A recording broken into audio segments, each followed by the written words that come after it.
अध्याय 151 martial art प्रैक्टिशंस और जियांगहू की एक दुनिया। अनुवादक न्योइबो स्टूडियो, संपादक न्योइबो स्टूडियो। एक पुलिस वाले बनो। जियाओ लो जोर से हंसे जैसे कि उन्होंने सिर्फ एक प्रफुल्लित करने वाला मजाक सुना हो। फिर उन्होंने अपनी कॉफी नीचे रखी और चिंतनशील रूप से कहा, क्या आप जानते हैं कि मैंने लो की कार्यशाला को इस मुकदमे को जीतने में मदद क्यों की? गुकयानलिन ने मुस्कुराते हुए पूछा, क्यों? क्योंकि मैं अब लो की कार्यशाला का मालिक हूँ, जियाओ लो ने उदास जवाब दिया।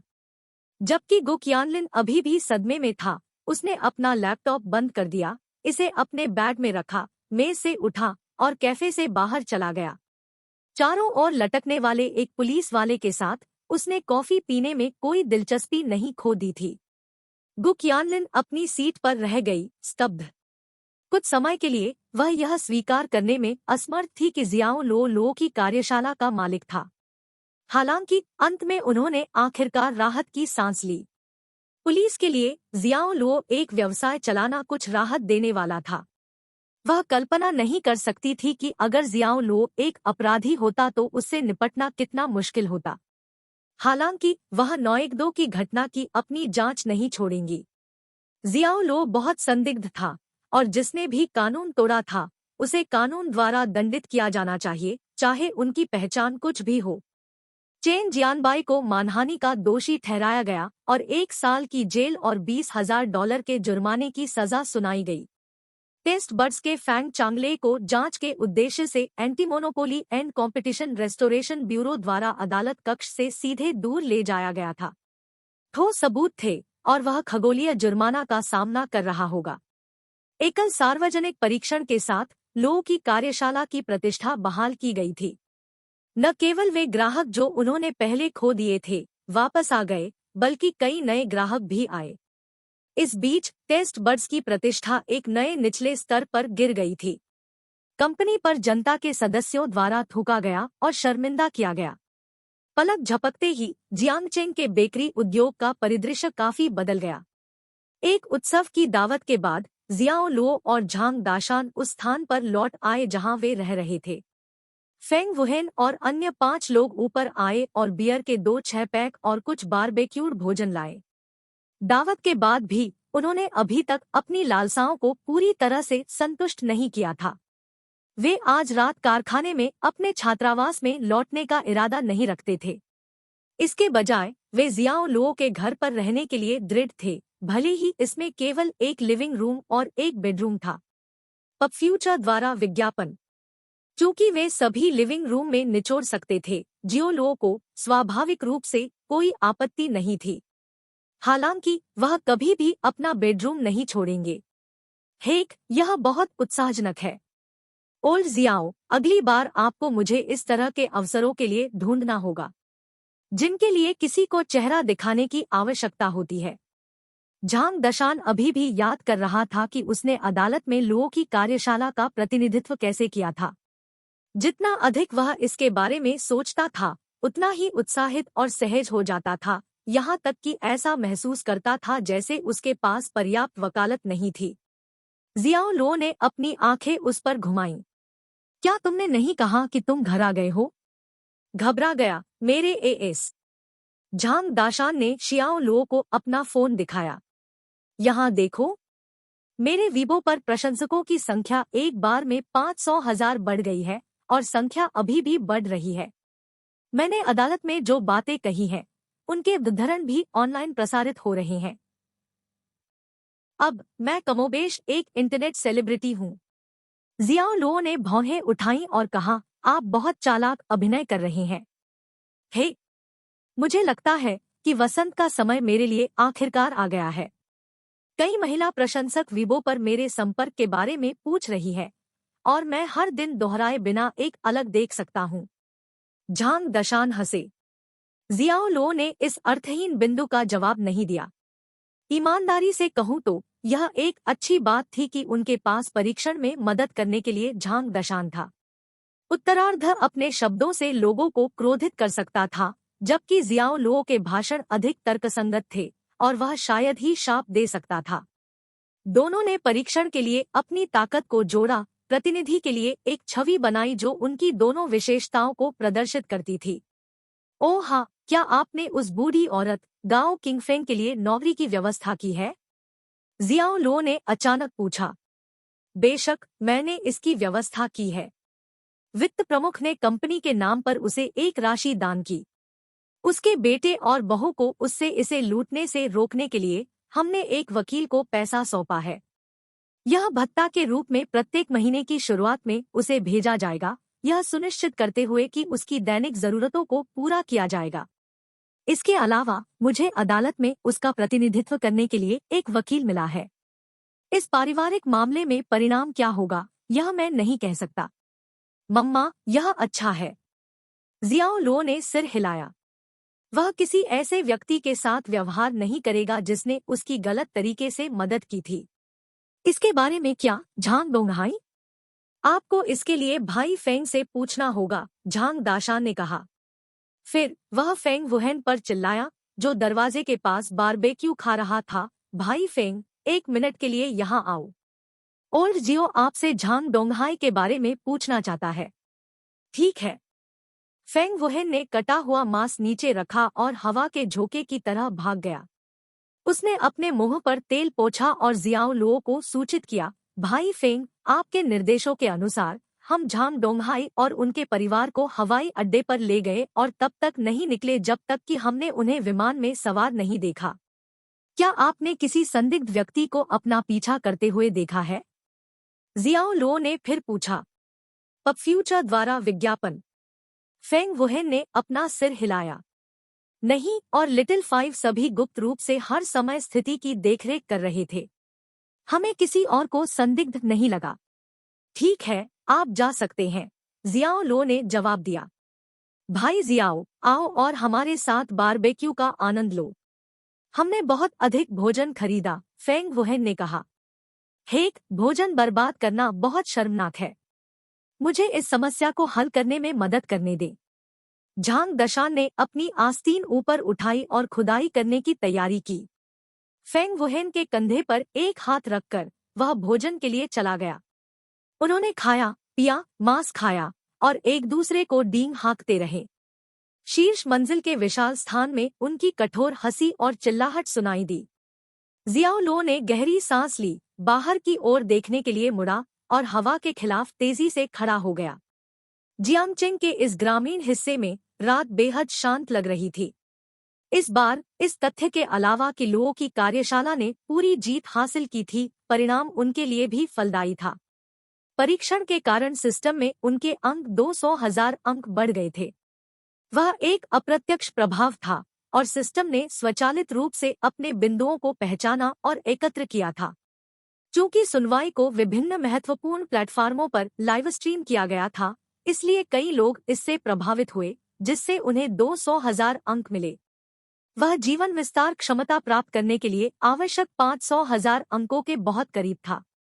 इसके अलावा सिस्टम ने एक उच्चस्तरीय दुकान को अनलॉक किया था। उनके आश्चर्य के लिए जियाओ लुओ ने पाया कि दुकान ने आमतौर पर वुक्सिया टेलीविजन शो में देखी जाने वाली विभिन्न मार्शल आर्ट क्षमताओं को बेचा, जैसे कि यिजिन जिंग, 18 ड्रैगन सबड्यूइंग पाम्स और वेव जैसे सूक्ष्म कदम, और इसी तरह। उन्हें छुड़ाने के लिए आवश्यक बिंदु भाड़े के सैनिकों के राजा के संविधान को छुड़ाने के लिए आवश्यक बिंदुओं से कहीं अधिक थे। उदाहरण के लिए, यिजिन जिंग को भुनाने के लिए उसे आश्चर्यजनक रूप से 100,000 अंकों की उच्च राशि खर्च करने की आवश्यकता होगी। सिस्टम, यह कैसे हो सकता है? जियाओ लुओ हैरान था। हाँ, किंग ऑफ मर्केनेरीज का संविधान शरीर की बाहरी स्थितियों को बदलता है, जबकि यिजिन जिंग एक उच्चस्तरीय मार्शल आर्ट क्षमता है जो किसी की आंतरिक शक्ति को बढ़ाती है।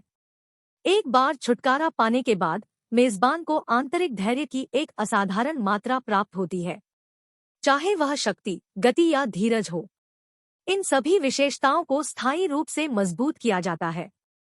उन्होंने कहा, इसलिए ये दोनों अपनी क्षमताओं को बढ़ाने के लिए हैं। लेकिन एक आंतरिक है, जबकि दूसरा बाहरी है। हाँ, सही है।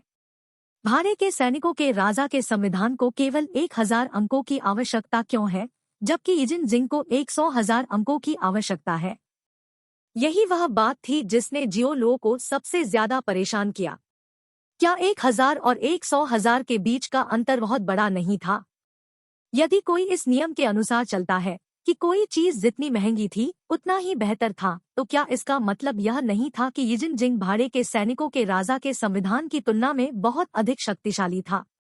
हाँ, यहाँ तक कि मर्केनरीज के राजा के संविधान के साथ 100 लोग भी किसी ऐसे व्यक्ति के लिए कोई मुकाबला नहीं करेंगे जिसने यिजिन जिंग के मार्शल आर्ट का शीर्ष स्तर प्राप्त किया है। सिस्टम की भावहीन आवाज उसके दिमाग में गूंज रही थी। जियाओ लो ने गहरी सांस ली। उसने सोचा था कि भाड़े के सैनिकों के राजा का संविधान पहले से ही काफी शक्तिशाली था और उसने उम्मीद नहीं की थी कि कुछ और भी शक्तिशाली अस्तित्व में था। चूंकि इस प्रणाली में मार्शल आर्ट को यिजिन जिंग के नाम से जाना जाता था, क्या इसका मतलब यह था कि दुनिया में कहीं भी मार्शल आर्ट चिकित्सकों का एक समूह था? ए वुक्सिया जियांगहू 2। ऐसा लगता है कि दुनिया काफी दिलचस्प है। आखिरकार अपने शुरुआती झटके के बाद चिंतित होने के बजाय जियाओ लो इस नई दुनिया के लिए प्रत्याशा से भर गया था जिसमें वह प्रवेश कर रहा था। मार्शल आर्ट प्रैक्टिशनर्स की एक दुनिया जियांगहू वास्तव में किसी के जुनून को बाहर लाने के लिए पर्याप्त होगी। एक मार्शल आर्ट तकनीक जो कंडरा परिवर्तन के क्लासिक्स के रूप में अनुवाद करती है। 2 वुक्सिया उपन्यासों में एक अवधारणा। अनिवार्य रूप से एक ऐसा समाज जहां मार्शल आर्ट प्रैक्टिशनर रहते हैं और अपने स्वयं के नियमों और सम्मान के सख्त कोड द्वारा शासित होते हैं। अध्याय 152 निरीक्षण। अनुवादक न्योइबो स्टूडियो, संपादक न्योइबो स्टूडियो। मध्य शरद ऋतु महोत्सव परिवार के साथ पुनर्मिलन का समय था और जियाओ लुओ और झांग दशान दोनों ने अपने माता पिता को घर वापस बुलाया। उन्होंने पूछा कि क्या उन्हें भेजे गए मून केक मिले हैं और रोजमर्रा की जिंदगी के बारे में थोड़ी बात की। फिर भी पहले घर पर हर दूसरे फोन कॉल की तरह बातचीत तब समाप्त हुई जब लड़कों से पूछा गया कि क्या उनके रोमांटिक साथी है। लुओ की कार्यशाला को दिन की छुट्टी नहीं मिली और अधिकांश स्टोर अभी भी खुले थे क्योंकि कई लोग त्योहार के दिन मूनकेक और अन्य पेस्ट्री खरीदने आए थे। जियाओ लुओ के पास करने के लिए कुछ भी नहीं था, इसलिए वह ली जिमेंग के साथ दुकानों की जांच करने के लिए चला गया। अधिकांश खुदरा कर्मचारी जियाओ लुओ को नहीं पहचानते थे, लेकिन विपणन विभाग से ली जिमेंग को जानते थे क्योंकि वह सभी व्यक्तिगत स्टोर मालिकों के मालिक थे। जब उन्हें पता चला कि जियाओ लुओ कंपनी के मालिक थे, तो कई कर्मचारी यह जानकर चौंक गए कि उनका बड़ा बॉस यह युवा, रूढ़िवादी रूप से शक्तिशाली सीईओ था। लुओ वर्कशॉप की बिक्री सामान्य हो गई है और व्यक्तिगत लेनदेन की मात्रा अतीत में हमारी बिक्री के शिखर से 2 गुना से अधिक बढ़ गई है। ली जिमेंग ने अपने चेहरे पर मुस्कान के साथ कार में जियाओ लुओ को बिक्री के आंकड़ों की सूचना दी। यह निश्चित रूप से कहा जा सकता है कि लुओ की कार्यशाला अपने पैरों पर वापस आ गई थी। 2 दिनों के भीतर यह जियांगचेंग में रोटी और पेस्ट्री के लिए शीर्ष आपूर्तिकर्ताओं में से एक बन गया था। बेकरी की बिक्री के साथ साथ उनके खानपान के ऑर्डर बढ़ रहे थे। इस तीव्र गति से बढ़ते हुए वे लगभग अजेय थे। अपनी रिपोर्ट खत्म करने के बाद ली जिमेंग ने अपनी प्रतिक्रिया देखने के लिए फ्रंट सीट मिरर में जियाओ लुओ का सावधानीपूर्वक अध्ययन किया, केवल यह पता लगाने के लिए कि जियाओ लुओ के चेहरे पर आश्चर्य का कोई निशान दिखाई नहीं दे रहा था। वह पीछे की सीट पर चुपचाप बैठ गया। उसके गाल उसकी दाहिनी मुट्ठी पर टिके हुए थे, आलसी और उदासीन दिख रहे थे, खिड़की से परे जहां पैदल चलने वालों और यातायात की भीड़ बह रही थी। ली जिमेंग ने थोड़ी निराशा में अपने होठों को एक साथ दबा दिया। उसने सोचा कि जियाओ लुओ खबर के बारे में खुश होगा और कम से कम उसे एक वास्तविक मुस्कान के साथ पुरस्कृत करेगा। यह थोड़ी देर के लिए कार के अंदर चुप था जब तक कि उसने हिचकिचाहट से पूछा, राष्ट्रपति जियाओ, मेरे पास एक सवाल है, लेकिन मुझे यकीन नहीं है कि अभी पूछना उचित है या नहीं। यह क्या है? जियाओ लुओ ने जवाब दिया। ली जिमेंग ने डरते हुए पूछा, आप अदालत की सुनवाई के दिन कहाँ गए थे? पब फ्यूचर द्वारा विज्ञापन। जियाओ लुओ ने एक पल के लिए इसके बारे में सोचा और जवाब दिया, मुझे कुछ व्यवसाय का ध्यान रखना था। फिर उसने पूछा, इसके बारे में क्या? ली जिमेंग ने अपना सिर हिलाया और कहा, कुछ भी नहीं। मैंने सोचा कि जिस तरह से उपराष्ट्रपति झांग ने उस दिन बात की, वह आपके बोलने की शैली से बहुत मिलती जुलती थी। हाँ। जियाओ लो ने भौहें सिकोड़ी और सदमे में उसे देखा। महिलाओं में निश्चित रूप से तेज प्रवृत्ति थी।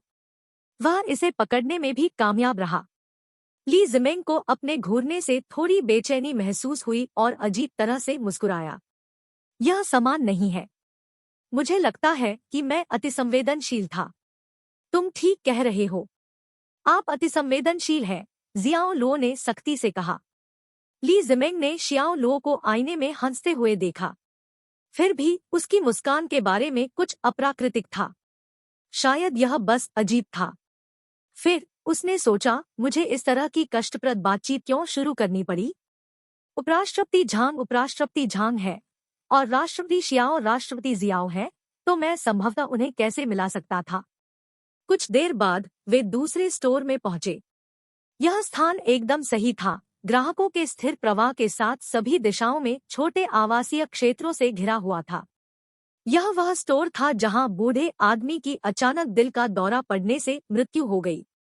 मालिक का नाम सन जियानान है। वह एक ईमानदार, मेहनती व्यक्ति है जो अपने काम को बहुत पेशेवर तरीके से लेता है। देखिए, राष्ट्रपति शियाओ, जब उनके सभी कर्मचारी बंधे होते हैं तो वह ग्राहकों का अभिवादन करने के लिए व्यक्तिगत रूप से बाहर आते हैं, ली जिमेंग ने कहा। जियाओ लो ने उसकी नजर का पीछा किया और सन जियान को अपने स्टोर में ग्राहकों का अभिवादन करते हुए देखा। क्या हमें अंदर जाना चाहिए और एक नजर डालनी चाहिए? ली जिमेंग ने पूछा। हमें शायद चाहिए। जियाओ लो ने सांस छोड़ने, दरवाजा खोलने और कार से बाहर निकलने से पहले एक गहरी सांस ली। ली जिमेंग ने जल्दी से उसका पीछा किया।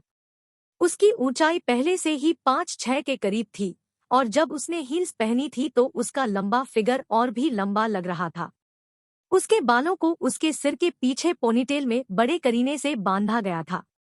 उसके नाजुक चेहरे की त्वचा अंडे की सफेदी और चिकनी थी। उसने काले मोजा के साथ एक फैशनेबल लंबी आलीशान जैकेट के साथ एक सफेद स्वेटर पहना था।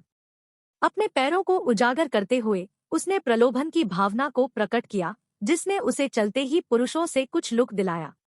पब फ्यूचर द्वारा विज्ञापन।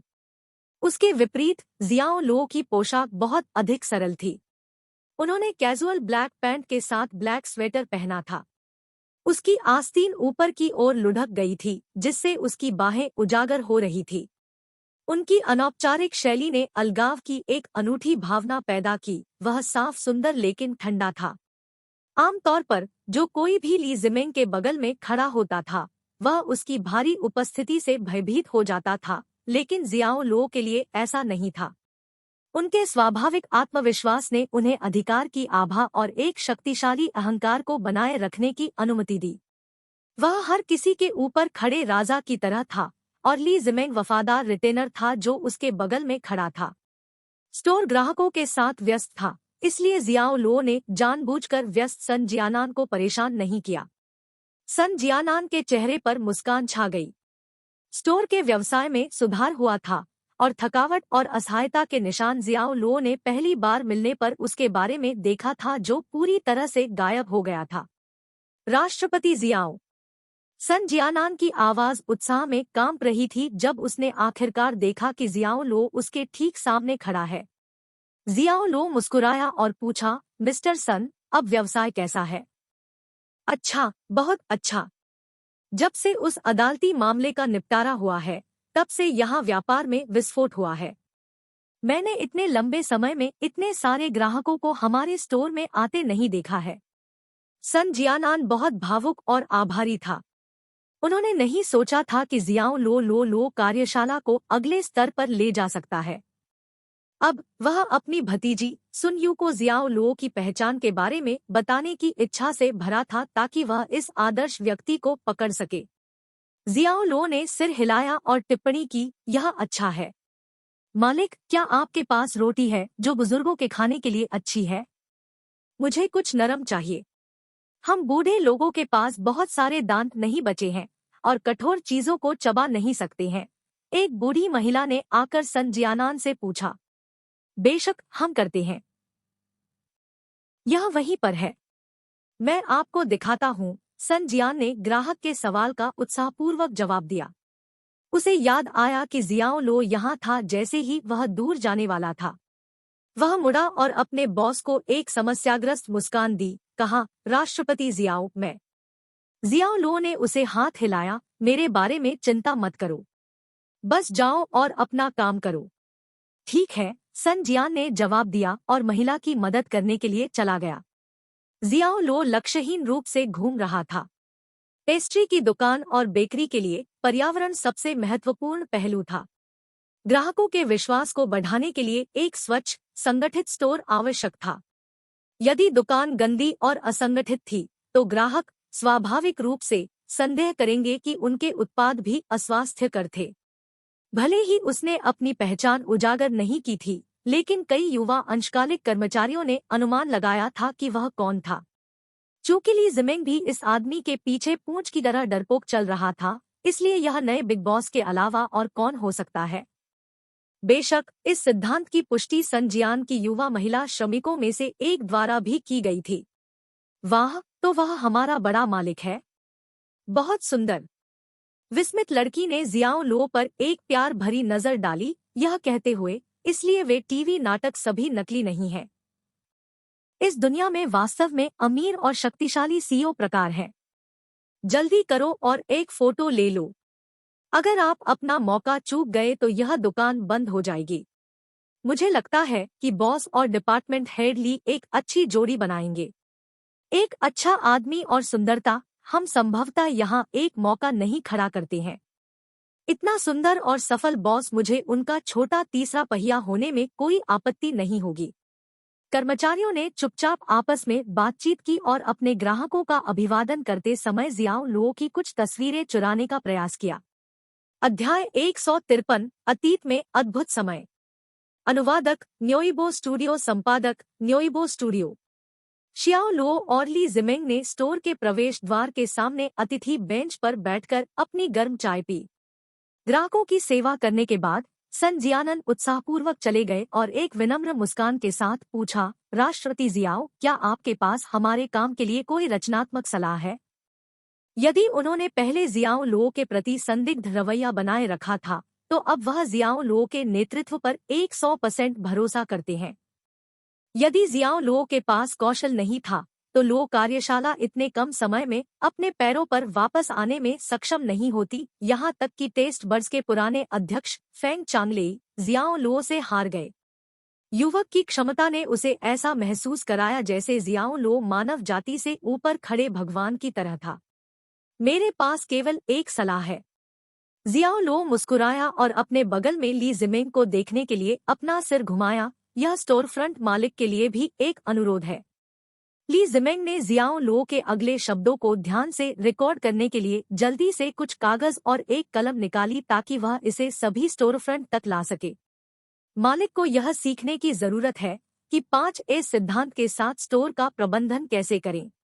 जियो लो ने कहा, 5S सिद्धांत? सुन जियानन ने उसे भौंचक्का देखा और ली जिमिंग ने भी भ्रम व्यक्त किया। जियाओ लो ने हंसते हुए कहा, 5S संगठन, विनियमन, सफाई, स्वच्छता और गुणवत्ता नियंत्रण है। संगठन का अर्थ है कि उनके शेल्फ जीवन के आधार पर पेस्ट्री को स्पष्ट रूप से व्यवस्थित करना और जो कुछ भी समाप्त होने वाला है उसे उत्पाद रैक पर नहीं रखा जाना चाहिए और जितनी जल्दी हो सके निपटाया जाना चाहिए। विनियमन का मतलब है कि स्टोर में हमेशा सब कुछ बड़े करीने से रखना, नाम और स्टॉक के साथ ठीक से लेबल किया जाता है। आपको 3 पुष्टिकरण करने में भी सक्षम होना चाहिए, प्रत्येक आइटम का नाम देना, एक इन्वेंट्री बनाए रखना और आइटम को ठीक से रखना। सफाई का मतलब है सभी गंदगी और धूल के स्टोर को साफ करना, किसी भी संदूषण को रोकना। जब शियाओ लो 5A सिद्धांत पर सुन जियानन और ली जिमिंग को अपना व्याख्यान दे रहे थे, 2 अन्य लड़कियां पेस्ट्री की खरीदारी करने के लिए स्टोर में प्रवेश करती हैं। वे एक अच्छे फिगर के साथ फैशन के कपड़े पहने हुए थे। उनमें से एक के बाल थोड़े घुंघराले थे और वह काफी ऊर्जावान लग रहा था। दूसरा बहुत अच्छा नहीं लग रहा था और उसका चेहरा पीला था, लेकिन उसकी प्यारी उपस्थिति कई युवा पुरुषों को चकित करने के लिए पर्याप्त थी। पब फ्यूचर द्वारा विज्ञापन। मेंकी, तुम्हारी सर्जरी का घाव अभी तक ठीक नहीं हुआ है। डॉक्टर ने कहा कि आपको अतिरिक्त सावधानी बरतने की जरूरत है। हल्के घुंघराने वाली लड़की ने दूसरी लड़की को याद दिलाया। यह मां लिंगर और झाओ मेंकी थे। झाओ मेंकी ने अपना सिर हिलाया। चिंता न करें, जैसे ही मैंने ओवन से ताज़ा रोटी की गंध महसूस की, मुझे कुछ भूख लगी। चलो अंदर की जांच करते हैं। मां लिंगर ने अपने होठों को नीचे दबा दिया। यहाँ तक कि अगर आपको भूख है तो आप उन्हें नहीं खा सकते हैं। आप अभी केवल कुछ हल्का दलिया खा सकते हैं। अगर मैं नहीं खा सकता तो मैं सिर्फ गंध के लिए अंदर जाऊंगा। मुझे सिर्फ ताज़ा रोटी सूंघने में खुशी होगी। झाओ मेंकी हंसे। मैं? ठीक है, मुझे लगता है कि मैं इसकी मदद नहीं कर सकता। मां लिंगर ने एक रियायत दी, लेकिन आप केवल इसे सूंघ सकते हैं। ठीक है। झाओ मेंकी ने सिर हिलाया। दोनों स्टोर के अंदर चले गए और तुरंत पूर्ण अनूठी रोटी और पेस्ट्री के एक दृश्य से स्वागत किया गया। नरम फ्रेंच रोटी, छोटे रोल केक, कटा हुआ ब्रेड, हलवा, स्विस रोल आदि। स्टोर में हर चीज भूख लाती है, और यहाँ तक कि मां लिंगर, जो पहले भूखी नहीं थी, को अपनी लार निगलने के लिए मजबूर किया। देखो, तुम उन पर लार टपकाते हो। अगर तुम कुछ चाहते हो तो बस इसे खरीद लो। झाओ मेंकी ने उसे एक नजर दी। मां लिंगर ने अपना हाथ हिलाया और सख्ती से कहा, मैं नहीं कर सकता। अभी अपने शरीर को बनाए रखने के लिए मैं इस तरह के उच्च कैलोरी खाद्य पदार्थ खाने से इनकार करता हूँ। मैं इन्हें हर समय खाता था और मेरा वजन नहीं बढ़ता था। झाओ मेंकी ने कहा। समाप्त होने के तुरंत बाद उसके चेहरे पर बीम मंद हो गया। भले ही उसने अतीत में बहुत रोटी खाई, लेकिन ऐसा इसलिए था क्योंकि जियाओ लो ने उन्हें उसके लिए खरीदा था। वह स्पष्ट रूप से एक समय याद कर सकती थी जब उसने जियाओ लो के साथ लो वर्कशॉप बेकरी का दौरा किया था, केवल खुद को हाथ में केवल कुछ युआन के साथ पाया और केवल एक बड़ी कटी हुई रोटी को एक साथ विभाजित कर सकती थी। यह वास्तव में एक अद्भुत और मजेदार समय था। हालांकि उसने अपने हाथों से अद्भुत अतीत को नष्ट कर दिया। उसकी नाक में खुजली महसूस हुई और यह सोचकर उसकी आंखें थोड़ी लाल हो गई। मेंकी, क्या हुआ? मां लिंगर ने चिंता में पूछा। पब फ्यूचर द्वारा विज्ञापन। झाओ मेंकी ने एक गहरी सांस ली और अपने चेहरे पर मुस्कान को मजबूर कर दिया। नहीं, यह कुछ भी नहीं है। वैसे लिंगर, मेरे इलाज के लिए $1 लाख कहाँ से आए? उसने अस्पष्ट रूप से जियाओ लो को देखा जब वह अस्पताल में अपने बिस्तर पर आधी नींद में थी और केवल अब मां लिंगर के साथ अपने संदेह की पुष्टि करना याद आया। क्या मैंने आपको पहले ही नहीं बताया था? मुझे यह मेरे परिवार से मिला है। मां लिंगर की नजर झूठ बोलने से थोड़ा अपराधबोध से बच गई। ओह! झाओ मेंकी ने थोड़ी निराशा में अपना सिर नीचे किया और फिर कहा, मैं आपको अंततः पैसे वापस कर दूंगा। इसके बारे में चिंता मत करो, मेरे परिवार को पैसे की जरूरत नहीं है। मां लिंगर की आवाज धीरे धीरे गायब हो गई क्योंकि वह आत्मविश्वास की कमी से बोल रही थी। वह किसी को वापस भुगतान करने के लिए कहे बिना $1 लाख कैसे छोड़ सकती थी और महसूस करती थी कि वह अब कागज के साथ आग को छिपाने में सक्षम नहीं होगी। उसने सोचा कि क्या यह सब झाओ मेंकी को देना है, लेकिन कुछ विचार के बाद उसने पहले झाओ मेंकी के विचारों का परीक्षण करने का फैसला किया और जल्दी से विषय बदल दिया। उन्होंने कहा, आपके ठीक होने के बाद हम पैसे के मुद्दे का पता लगा सकते हैं। आपकी बहन के रूप में मुझे वास्तव में आपको यहाँ डांटना चाहिए। आपने उस हुआ हैफेंग को अपने प्रेमी के रूप में क्यों चुना? उन अमीर दूसरी पीढ़ियों के पास कोई कौशल नहीं है और केवल एक अमीर पिता है।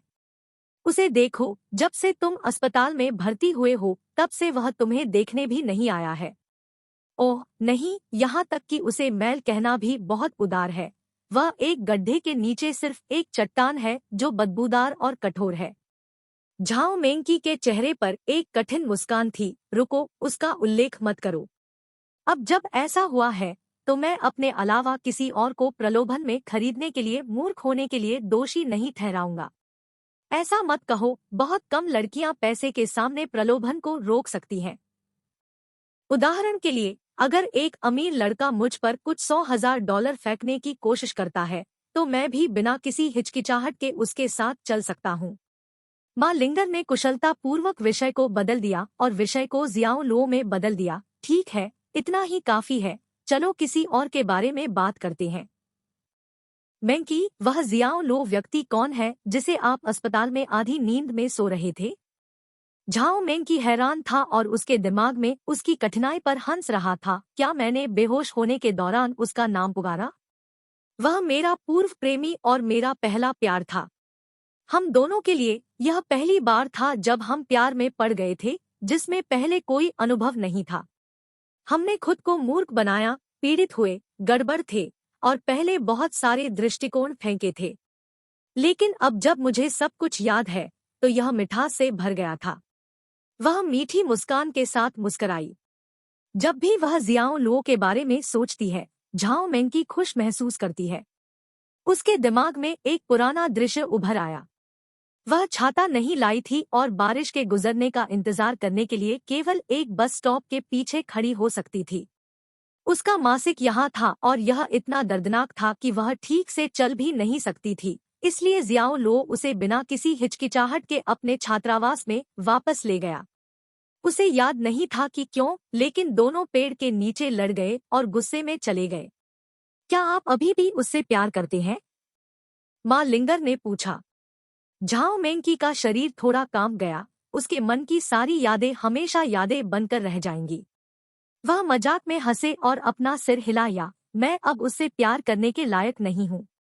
ऐसा मत कहो, शायद तुम दोनों अभी भी एक साथ वापस आ सकते हो। माँ लिंगर ने उसके हाथों को पकड़ लिया और उत्सुकता से कहा, जाओ उसे ढूंढो, शायद वह अभी भी तुमसे प्यार करता है। नहीं।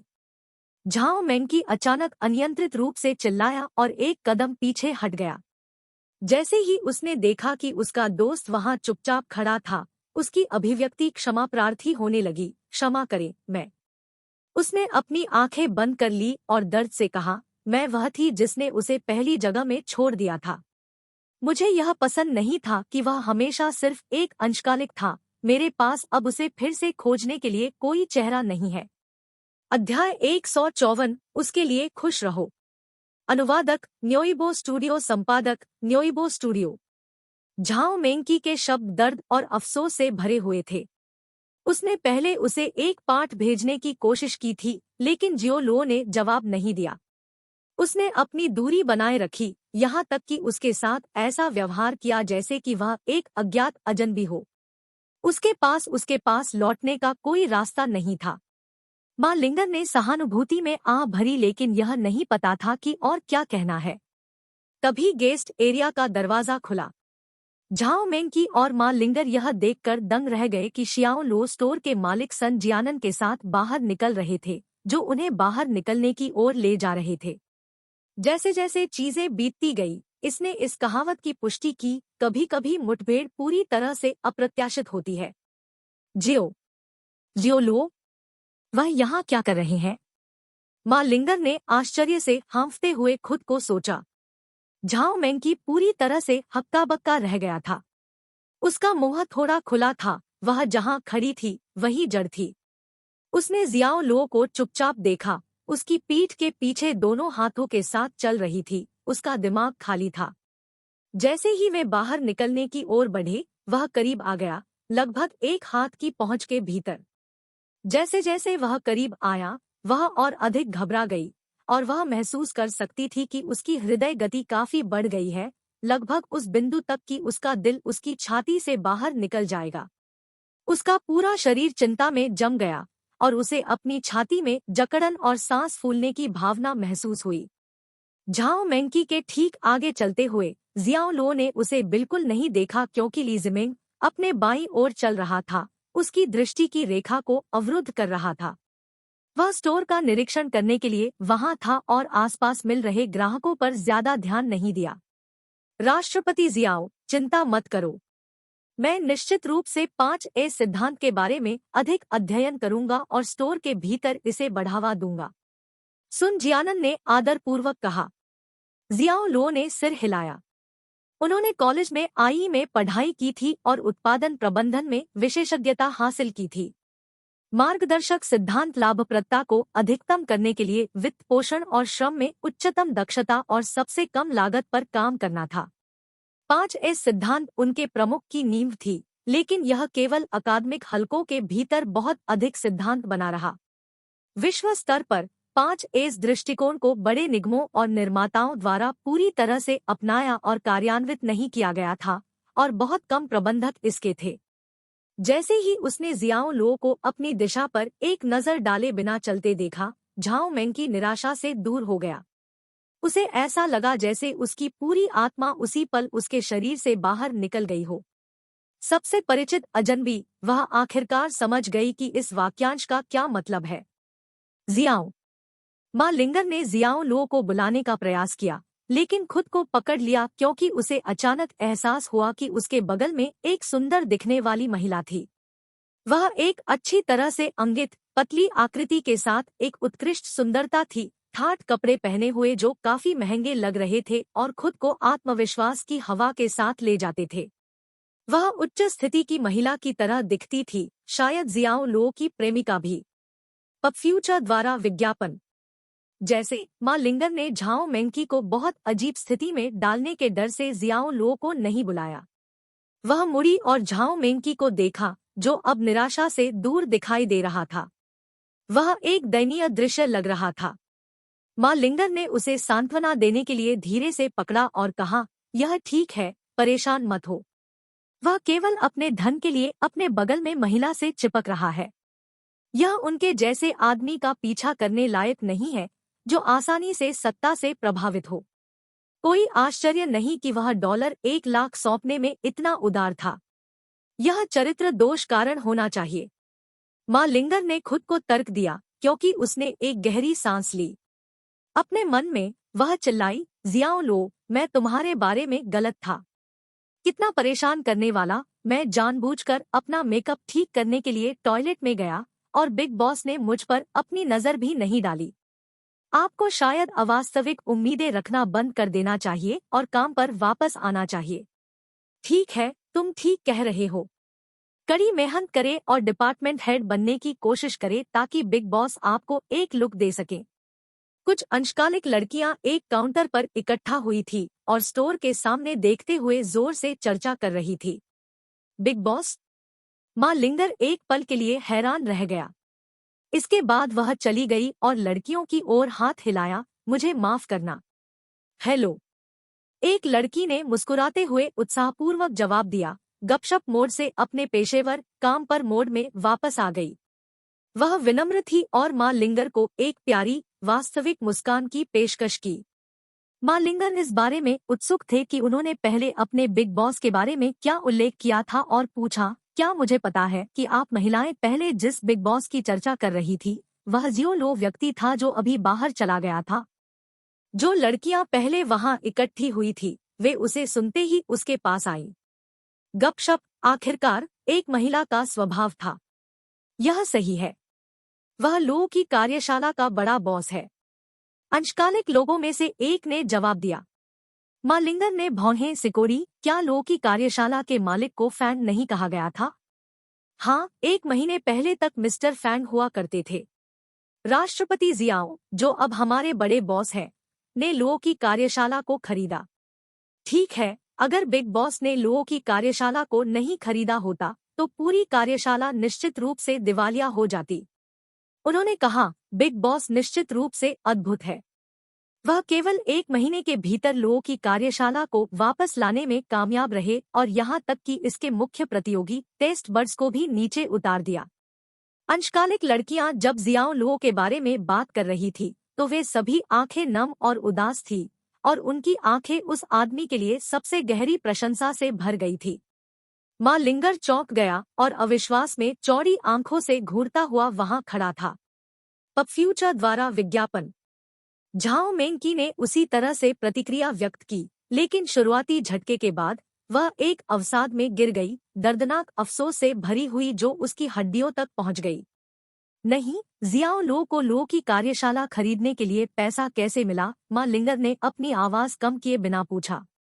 हम नहीं जानते, लेकिन ऐसा लगता है कि चोंगशान हाउस के मालिक श्री चू के साथ उनके उत्कृष्ट संबंध है। ठीक है, मैंने भी इसके बारे में सुना है। लो की कार्यशाला को मूल रूप से चोंगशान हाउस द्वारा ले लिया गया था और बिग बॉस ने बाद में इसे श्री चू के हाथों से खरीद लिया। वैसे भी ये महत्वपूर्ण नहीं है। सबसे महत्वपूर्ण बात यह है कि बिग बॉस अत्यधिक कुशल और बेहद हैंडसम है। जो भी उसका साथी हो सकता है वह दुनिया की सबसे भाग्यशाली महिला होनी चाहिए। अंशकालिक लड़कियों ने सपने में रोना शुरू कर दिया। क्या चोंगशान हाउस से चू युनशोंग के साथ उनके अच्छे संबंध है? यह भी कैसे संभव है? मां लिंगर का दिमाग पूरी तरह से खाली था। ऐसा लग रहा था जैसे उसके सिर में एक बम उड़ गया हो जो अपने पीछे एक खाली शून्य के अलावा कुछ भी नहीं छोड़ गया था।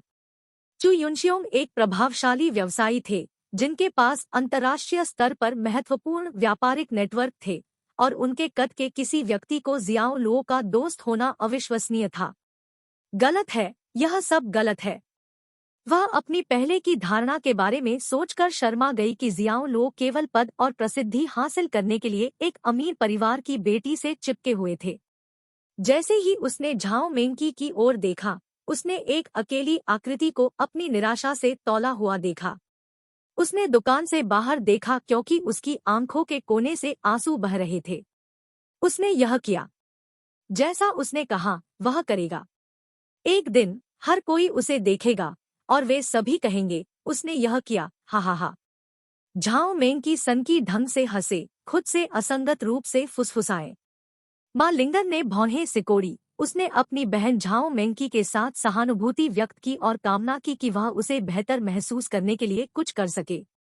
अगर झाओ मेंकी ने तब प्रलोभन के आगे हार नहीं मानी होती तो यह अविश्वसनीय आदमी अभी भी उसके पक्ष में होता। दुर्भाग्य से इसके बारे में कुछ भी नहीं किया जा सकता है। अगर यह मां लिंगर खुद होता तो उसे इतना पछतावा होता कि वह शायद एक दीवार में भाग सकती थी और खुद को तोड़ सकती थी। एक वह ऊपर गई और झाओ मेंकी को हल्के से अपने कंधे पर थपथपाया। उसने अपने दोस्त को सांत्वना देने की कोशिश की और कबूल किया, उसके लिए खुश रहो। आप जानते हैं कि $1 लाख मेरे परिवार से नहीं थे, यह उसकी ओर से था। कागज आग को कवर नहीं कर सकता है और $100,000 एक छोटी राशि नहीं थी। अंत में वह झूठ को छिपा नहीं सका और सच्चाई कबूल करने का फैसला किया। झाओ मेंकी मौके पर ही जम गए। शाम 7 बजे जियाओ लुओ और झांग दशान गुआंगमिंग क्षेत्र की ओर जाने वाली सड़क पर गति कर रहे थे। जियाओ लुओ कभी नहीं भूलेंगे कि उन्होंने सन यू से वादा किया था कि वह उन्हें उनके मध्यशरद ऋतु के रात के त्योहार में देखने जा रहे हैं। उसकी बहन शियाओ रुई ने पहले ही उसके ठिकाने की जांच करने के लिए उसे कई बार फोन किया था। वह चाहता था कि वह तुरंत त्योहार के स्थान पर टेलीपोर्ट कर सके। काम से उतरने के बाद फेंग वुहेन और उनके समूह को भी भाग लेने के लिए कहा गया और उन्होंने अनिच्छा से पीछा किया। लेकिन एक एकल कार सभी को समायोजित नहीं कर सकती थी, इसलिए फेंग वुहेन ने जियाओ वू के अलावा सभी को वाहन से बाहर कर दिया। जैसा कि यह निकला, वह और जियो वू, साथ ही जियो लुओ और झांग दाशान 4 व्यक्ति थे जो अंततः कार में बैठे थे। यह एक आरामदायक सवारी थी। झांग भाई, आपकी कार बैठने के लिए बहुत आरामदायक है। जियाओ वू ने चमड़े की सीटों को छुआ और झांग दशान की प्रशंसा करना शुरू कर दिया। यह वास्तविक चमड़ा होना चाहिए, ऐसा लगता है कि यह एक महिला की त्वचा है, चिकनी और सुंदर है। क्या आप थोड़ी देर के लिए चुप हो सकते हैं? आपने मेरी सभी लाइनें पहले ही ले ली हैं, तो मुझे और क्या कहना चाहिए? फेंग वुहेन ने उसे अपने सिर के पीछे जोर से थप्पड़ मारा। अध्याय 155 स्मगनेस। अनुवादक न्योइबो स्टूडियो, संपादक न्योइबो स्टूडियो। अध्याय 155 स्मगनेस। अनुवादक न्योइबो स्टूडियो, संपादक न्योइबो स्टूडियो। गुआंगमिंग क्षेत्र के पीपुल्स अस्पताल का मध्य शरद ऋतु महोत्सव उत्सव एक लोकप्रिय होटल में आयोजित किया जाना था। चूंकि होटल ने नियमित रूप से कई शादियों की मेजबानी की, इसलिए किसी भी कार्यक्रम को स्थापित करने और तैयार करने का प्रयास कम से कम रखा गया था। स्टील फ्रेम का उपयोग करके एक अस्थायी मंच स्थापित करके और लाल कालीन के साथ मंच के फर्श को कवर करके इसे तुरंत मध्य शरद ऋतु महोत्सव उत्सव के रात्रिभोज के लिए स्थल में परिवर्तित कर दिया गया था। जब तक जियाओ लो और उनके 3 साथी स्थान पर पहुंचे थे, तब तक जियाओ रुई, सुन यू और तांग रेन थोड़ी देर के लिए होटल के प्रवेश द्वार पर इंतजार कर रहे थे। भाई, आप सब आखिरकार यहाँ हैं। शियाओ रुई ने उनका अभिवादन किया। यहाँ रास्ते में यातायात भीड़-भाड़ था, जियाओ लो ने समझाया। शियाओ रुई ने कहा, लेकिन नेक नियत से अपना बहाना स्वीकार कर लिया। ठीक है। जियाओ लो को देखकर सुन यू खुशी से मुस्कुराया और उसे प्यार से नमस्कार किया। भाई जियाओ लो। जियाओ लो ने सिर हिलाया और एक मुस्कान लौटाई। झांग दशान ने तुरंत अन्य परिचयों का प्रभार लिया क्योंकि उन्होंने अपने साथियों को बुलाया।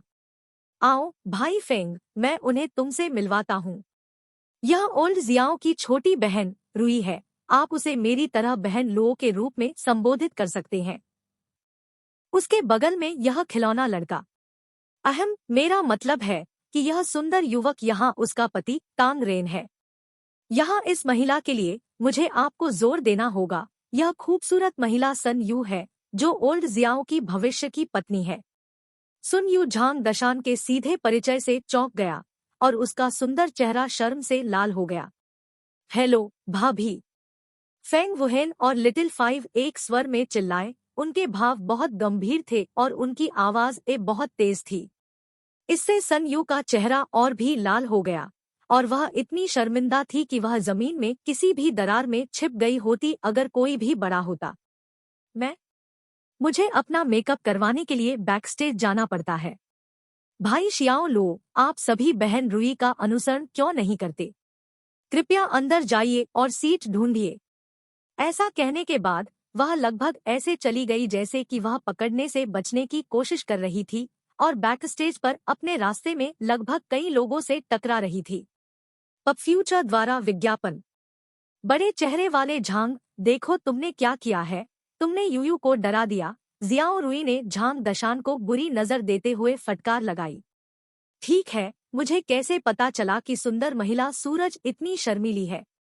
झांग दशान ने बेगुनाही का दिखावा करते हुए अपने हाथ फैलाए। फिर वह गाल से मुस्कुराया और अधिक मुखर स्वर में कहा, लेकिन स्थिति को देखते हुए सुंदर महिला सन बिल्कुल भी बुरा नहीं मानती है। ओल्ड जियाओ, बधाई हो। आपने सफलतापूर्वक एक मासेराती प्राप्त की है और भविष्य में आप जो चाहे ड्राइव कर सकते हैं। जियाओ लो ने उसे बट पर लात मारी और उसे फटकार लगाई। ठीक से बोलो, इस तरह के भद्दे चुटकुले मत बनाओ। एक मध्य शरद ऋतु उत्सव होटल की तीसरी मंजिल पर आयोजित किया गया था। सभी में 30 से 40 टेबल थे और उपस्थित सभी अस्पताल के डॉक्टर और नर्स थे। यह जगह लोगों से भरी हुई थी और लगातार बकबक की सुगबुगाहट हवा में भर गई थी। कई व्यंजनों के साथ प्रत्येक मेज पर मूनकेक की एक सेवा रखी गई थी। करीब से देखने पर जियो लो ने महसूस किया कि मूनकेक लो की कार्यशाला द्वारा निर्मित किए गए थे। उन्होंने अपने दिल में उपलब्धि की भावना महसूस की और संतुष्टि के साथ मुस्कुराए। बेशक लो की कार्यशाला अपने वार्षिक मध्य ग्रीष्मकालीन महोत्सव उत्सव की मेजबानी भी कर रही थी। इस वर्ष कार्यक्रम के आयोजन और मेजबानी के लिए जू गुआनसोंग और ली जिमिंग को पूर्ण अधिकार दिया गया था।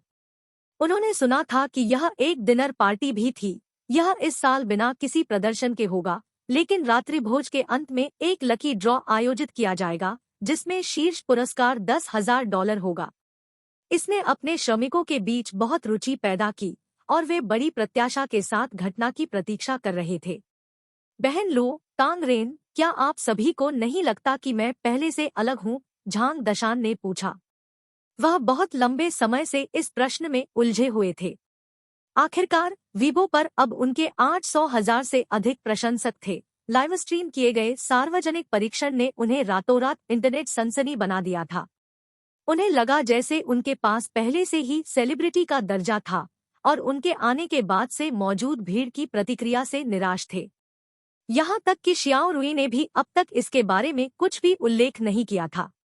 जियाओ रुई और तांग रेन ने एक दूसरे पर नजर डाली और फिर पूछा, थोड़ा उलझन में कि वह इसे कहाँ ला रहा था। अलग? क्या अंतर है?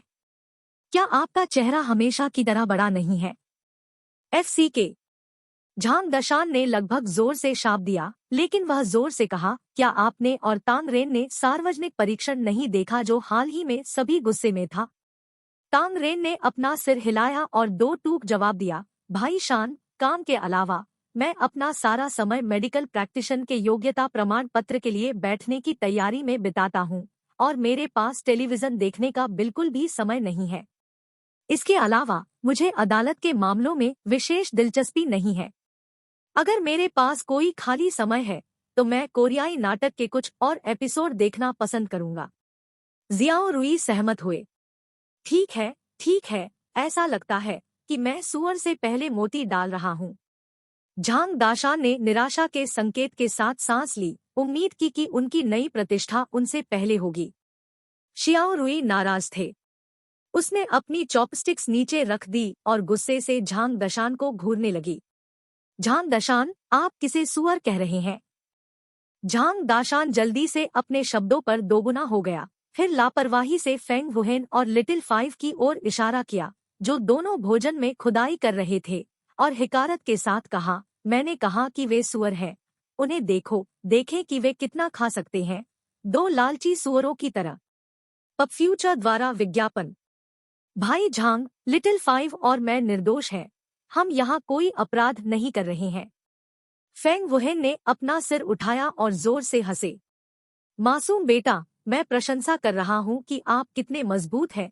जब मैं आपकी तुलना सुअरों से करता हूँ, आप अनपढ़ लोगों के झुंड से। झांग दशा ने मजाक में उसे फटकारना जारी रखा, फिर विषय बदल दिया। हाँ बहन लो, मुझे तुमसे कुछ कहना है। आपका भाई ओल्ड जियाओ वैसा नहीं है जैसा वह हुआ करता था। वह अतीत में एक हारे हुए व्यक्ति हो सकते हैं, लेकिन अब सीईओ बन गए हैं और आसपास के सबसे सफल लोगों में से एक है। जियाओ लो ने अपनी आंखें उसकी ओर घुमाई। देखो तुम क्या कह रहे हो। वह अपनी हालिया सफलता पर पर्दा नहीं रखने वाला था, न कि उसकी अपनी बहन। इसलिए उन्होंने झांग दशान को अपनी इच्छानुसार कहना जारी रखने की अनुमति दी। क्या मैं अभी ठीक से बात नहीं कर रहा हूँ? क्या आप मुझे टोक नहीं सकते? झांग दशान ने पलटवार किया। बड़े चेहरे वाले झांग, आपने अभी तक शराब पीना शुरू भी नहीं किया है, आपने पहले से ही बकवास करना क्यों शुरू कर दिया है? जियाओ रुई ने हस्तक्षेप किया, यह मानते हुए कि यह सब एक बुरा मजाक था। तुम मुझ पर विश्वास क्यों नहीं करते? क्या मैं सच नहीं कह रहा हूँ? झांग दशान परेशान महसूस करने से खुद को रोक नहीं सका। हताशा में उन्होंने अचानक अपना फोन निकालने के बारे में सोचा और तुरंत सार्वजनिक परीक्षण के वीडियो फुटेज की खोज की। ठीक है, इस क्लिप को देखने के बाद आपको पता चल जाएगा कि मैं सच कह रहा हूँ या नहीं। जियाओ रुई और तांग रेन ने झांग दशान से फोन लिया, उसके दृढ़ विश्वास से थोड़ा आश्चर्यचकित। उन्होंने क्लिप पर क्लिक किया और देखना शुरू कर दिया। भाई शान, आप वादी की सीट पर क्यों हैं? आप लोगों की कार्यशाला के प्रतिनिधि हैं? तांग रेन ने आश्चर्य से कहा। अपनी प्रसिद्धि के क्षण का आनंद लेते हुए झांग दाशान ने अपनी थोड़ी पर अपना हाथ रखा, एक आध्यात्मिक ऋषि गुरु की तरह एक अस्तित्वहीन दाढ़ी को चिकना कर दिया जिसने इस आयाम को छोड़ दिया था। फिर अभी भी अपनी दाढ़ी रहित थोड़ी को सहलाते हुए और उस हिस्से का अभिनय करते हुए उन्होंने अपनी आंखें झुका ली और कहा, देखना जारी रखें, मैं पूरी क्लिप देखने के बाद आप सभी को समझाऊंगा। जियाओ लो चुपचाप अपने भोजन को निगल गया। उन्होंने देखा था कि इस तथ्य को स्थापित करने के अलावा कि जियाओ लो अब लोगों की कार्यशाला के मालिक थे, झांग दाशान अदालत में अपने कारनामों के बारे में डींग हाँकने में भी व्यस्त थे।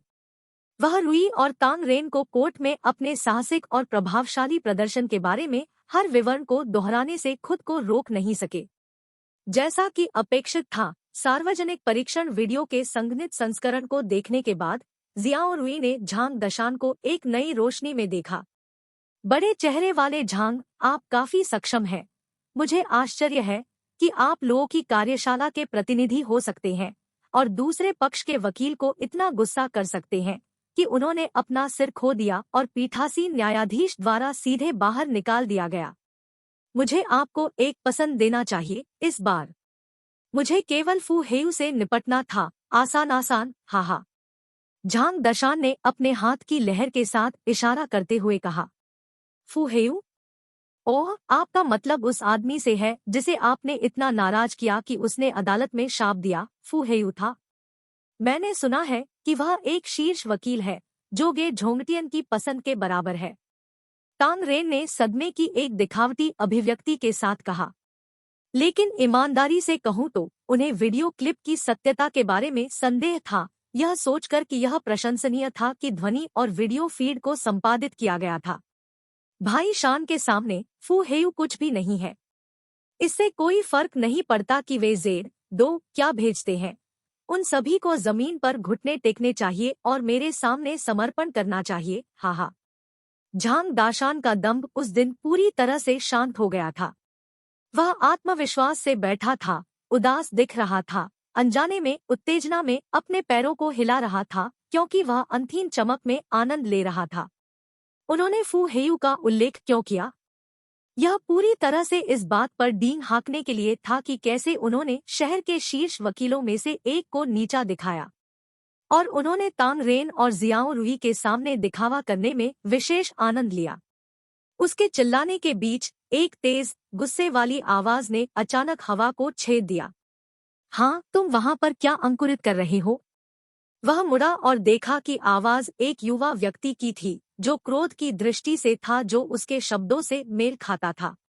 एक चीनी में कार चलाना संदर्भ के आधार पर भद्दे चुटकुले बनाने या अश्लील सामग्री साझा करने बटा बनाने के लिए स्लैंग है। 2 चीनी में यू का अर्थ जेड है। अध्याय 156 फू गुइशिंग। अनुवादक न्योइबो स्टूडियो, संपादक न्योइबो स्टूडियो। वह एक स्मार्ट सूट और एक महंगी घड़ी पहने हुए संस्कृति का आदमी लग रहा था। उसका चेहरा लंबा और साफ सुथरा था। उनके पास नरम प्राकृतिक उछाल के साथ परतदार लहराते बाल थे जिससे वह कुछ हद तक कलात्मक लग रहे थे। कुल मिलाकर उन्होंने अच्छा स्वाद होने का आभास दिया। मगर इस पल उस आदमी के चेहरे पर कुछ और ही था। वह गुस्से से फूट रहा था। उसकी आंखें सुलगती थी। वह इतना भयंकर लग रहा था कि वह एक क्रोधित जंगली स्टालियन की तरह लग रहा था। उनका गुस्सा झांग दशान के अलावा किसी और पर निर्देशित नहीं था। अरे नहीं भाई शान, वह फू गुइशेंग है जो हमारे अस्पताल का एक युवा मस्तिष्क सर्जन है। वह वकील फू हेयू का भतीजा भी है, तांग रेन ने कहा। WTF, उसके अंदर भागने की क्या संभावना थी? झांग दशान का चेहरा तुरंत आशंकित हो गया। फिर आरोप लगाने वाले स्वर में कहा, भाई आपने मुझे पहले क्यों नहीं बताया? अगर मुझे पता होता कि फू हेयू का भतीजा यहाँ है तो मैं इस विषय को नहीं लाता। तांग रेन ने समझाने की कोशिश की, कुछ हद तक गलत महसूस करते हुए। मैं सिर्फ आपको बताने जा रहा था, लेकिन वह इस समय मेडिकल प्रैक्टिशन योग्यता प्रमाण पत्र के लिए परीक्षा की तैयारी पर पूरी तरह से ध्यान केंद्रित कर रहा था और वर्तमान मामलों पर नजर नहीं रख रहा था। वह केवल इस आदमी फू गुइशेंग के कारण फू हेयू को जानता था। वह विश्वविद्यालय से स्नातक होने के बाद कार्यबल में शामिल हो गया था और अभी भी एक हाउसमैन था, इसलिए उसने कुछ समय के लिए फू गुइशेंग के तहत काम किया था और केवल उस वजह से फू हेयू के बारे में सुना था। वह वास्तव में झांग दशान को अभी बताने का इरादा रखता था, लेकिन उसे ऐसा करने का मौका नहीं मिला। उसे कैसे पता चला कि फू गुइशेंग बहुत दूर नहीं बैठा था और उसने संयोग से झांग दाशान को डींग हाँकते हुए सुना था? यह देखकर कि चीजें कैसे हुई, जियाओ लो अवाक रह गया। उसने झांग दशान पर अपनी आंखें घुमाई और फटकार लगाई, क्या आप अगली बार अधिक नीच नहीं हो सकते? उन्होंने कहा, मैं मंच पर माइक्रोफोन लेकर नहीं जा रहा हूं और जोर जोर से अदालत में अपने गौरवशाली इतिहास की घोषणा कर रहा हूं। झांग दशान ने ठेठ अंदाज में जवाब दिया। अब तक युवा डॉक्टर फू गुइशेंग और उनकी मेज से कुछ 7 या 8 लोगों का एक समूह पहले से ही उन्हें घेर चुका था, गहरी दुश्मनी के साथ झांग दशान को देख रहा था। आपने अभी क्या कहा? मैं आपको खुद को दोहराने की चुनौती देता हूँ। फू गुइशेंग ने झांग दशान को खतरनाक तरीके से देखा, एक ऐसे लुक के साथ जो मर सकता था। पब फ्यूचर द्वारा विज्ञापन। हालांकि तांग रेन अभी भी एक युवा की तरह दिखता था। वह 1 वर्ष से अधिक समय तक कार्यबल में शामिल हो गया था और दुनिया के तरीकों को कम या ज्यादा जानता था। वह तुरंत खड़ा हो गया और माफी मांगने वाली मुस्कान के साथ डॉक्टर का अभिवादन किया। भाई फू, इसे दिल पर मत लो। वह शराब पी रहा है और सिर्फ बकवास कर रहा है। हाँ हाँ हाँ, उसे बुरा मत मानो डॉफू। उनका व्यक्तित्व ऐसा है जो हमेशा घमंड करते हैं। जियाओ रुई ने अपने पति तांग रेन का पीछा किया, माफी मांगते हुए खड़े हुए और मुस्कुराते हुए बात की। फिर उसने झांग दशान को देखा और उसे माफी मांगने का संकेत दिया। हालांकि झांग दशान भयंकर था, वह एक अनुचित व्यक्ति नहीं था। दूसरी पार्टी फू हेयू का भतीजा था और खुद को उस व्यक्ति के जूते में रखने के लिए अगर उसने किसी को अपने चाचा को बुरा कहते हुए पकड़ा होता तो वह इसे भी स्वीकार नहीं कर पाता। इसके अलावा वे जियाओ रुई के अस्पताल द्वारा आयोजित मध्यशरद ऋतु उत्सव समारोह में थे और परेशानी से बचना सही होगा। उसने खुद को शराब का गिलास डाला और खड़े होते ही उसे अपने हाथ में पकड़ लिया। फू गुइशेंग का सामना करते हुए उन्होंने कहा, भाई यह मेरी गलती है, मुझे बकवास नहीं करना चाहिए। शराब के इस गिलास पर विचार करें, मेरी माफी। इतना कहकर उसने अपना सिर पीछे झुका लिया और एक ही बार में शराब का गिलास खत्म कर दिया। फू गुइशेंग ने अपने सामने वाले आदमी को पहचान लिया जिसने उस दुर्भाग्यपूर्ण दिन अदालत में अपने चाचा को शर्मिंदा किया था। वह व्यक्ति जिसने व्यक्तिगत रूप से अपने चाचा की प्रतिष्ठा को हमेशा के लिए बर्बाद कर दिया था। अगर यह कोई और होता तो वह इसे जाने दे सकता था, लेकिन यह झांग दशान के अलावा कोई और नहीं था। वह इस मामले को कैसे जाने दे सकता था? उसने धीरे से कहा, क्या एक गिलास बहुत छोटा नहीं है? उनके ऐसा कहने के बाद फेंग वुहेन और लिटिल फाइव की आंखों में लुक जो उस बिंदु तक खा रहे थे थोड़ा ठंडा हो गया। जियाओ लो थोड़ा रुक गया और उसने युवा डॉक्टर को देखा। झांग दशा ने पहले ही माफी मांग ली थी। अगर दूसरी पार्टी ने अपनी किस्मत को आगे बढ़ाने का इरादा किया था तो जियाओ लो ने उसे अपना रास्ता नहीं बनाने दिया होगा। बेशक उसने इसे नहीं दिखाया और अपना भोजन खाना जारी रखा जैसे कि कुछ भी नहीं हुआ था। भाई फू, इसे जाने दो, वह मेरा दोस्त है, मत करो, तांग रेन ने कहा। तांग रेन, इसका तुमसे कोई लेना देना नहीं है, रास्ते से हट जाओ। इससे पहले कि तांग रेन ने अपने शब्दों को समाप्त किया, फू गुइशेंग ने तांग रेन को मोटे तौर पर किनारे पर धकेल दिया। तांग रेन कमजोर होने के कारण जमीन पर गिर गया। फू गुइशेंग, एक सज्जन अपनी जीभ का उपयोग करता है लेकिन अपनी मुट्ठी का उपयोग नहीं करता है। आप तांग रेन पर अपने हाथ कैसे रख सकते हैं? शियाओ रुई ने फू गुइशेंग को फटकार लगाई क्योंकि वह अपने पति तांग रेन की मदद कर रही थी। फू गुइशेंग ने उसे अनदेखा कर दिया और शराब का एक नया गिलास डाला, उसे झांग दशान के सामने पकड़ लिया और एक कठोर स्वर के साथ मांग की, इसे पी लो। अरे, क्या आपको लगता है कि आप कोई है? फेंग वुहेन ने अपनी चॉपस्टिक्स नीचे फेंक दी और खड़े हो गए। फू गुइशेंग को गुस्से से देख रहे थे। झांग दशान उनके दाता थे और उन्होंने उन दिनों के दौरान झांग दाशान की मदद पर भरोसा किया जब वह अपने घावों से उबर रहे थे। वह सिर्फ बैठकर झांग दशान को धमकाते हुए नहीं देख सकता था। वह हर तरह से एक गैंगस्टर लग रहा था और फू गुइशेंग के आसपास के 7 या 8 लोग थोड़ा आश्चर्यचकित थे जब वह खड़ा हुआ। झांग दशान ने अपना हाथ उठाया और फेंग वुहेन को बैठने के लिए गति दी। एक मुस्कान के साथ उसने फू गुइशेंग को देखा और कहा, जरूर, मैं पीऊंगा इस मेज पर सभी शराब। यह वैसे भी मेरा है और यह जल्द या बाद में मेरे पेट में जा रहा है। पब फ्यूचर द्वारा विज्ञापन। वह डरता नहीं था लेकिन वह परेशानी पैदा नहीं करना चाहता था और सुखद माहौल को बर्बाद नहीं करना चाहता था जो जियाओ लो और सुन यू के लिए अपने रिश्ते को विकसित करने के लिए अनुकूल था। दक्षिणी। लेकिन जैसे ही वह शराब का गिलास लेने के लिए पहुंचा, फू गुइशेंग ने बिना किसी चेतावनी के शराब को सीधे अपने चेहरे पर छिड़क दिया। अब मैं तुम्हें माफ करता हूँ। संतुष्ट फू गुइशेंग गहरे रंग से मुस्कुराया। वह अपनी सीट पर वापस जाने के लिए मुड़ा। रुको, एक शांत स्थिर आवाज ने पुकारा। फू गुइशेंग मुस्कुराया, मुड़ने के लिए रुक गया। जैसे ही वह मुड़ा, उसके चेहरे पर शराब का एक बड़ा कटोरा छिड़का हुआ था। वह पूरी तरह से लथपथ था, सहज रूप से अपने वायुमार्ग से बाहर निकल रहा था क्योंकि वह संयम रखने के लिए संघर्ष कर रहा था। जैसे ही शराब की एक छोटी मात्रा हमेशा ली जाती थी, फू गुइशेंग यह महसूस करने से खुद को रोक नहीं सका कि दो कीड़े उसके नथुनों तक अपना रास्ता बनाने की कोशिश कर रहे थे, जिससे उसे अनियंत्रित रूप से खांसी हो रही थी। जैसे ही वह ठीक हो गया, उसने एक अच्छी नजर डाली और देखा कि यह वह आदमी नहीं था जिसने उसके चाचा का मजाक उड़ाया था, जिसने उसे भिगो दिया था, बल्कि वह आदमी था जो झांग दशान के बगल में चुपचाप खा रहा था। एक आदमी जिसने एक चिकना चेहरा, मोटी भौहें, मूर्तियों की विशेषताओं को धारण किया। यह कोई और नहीं बल्कि जियाओ लो था। शियाओ लो ने उसे शांति से देखा। मुझे खेद है, मैंने गलती से शराब डाल दी।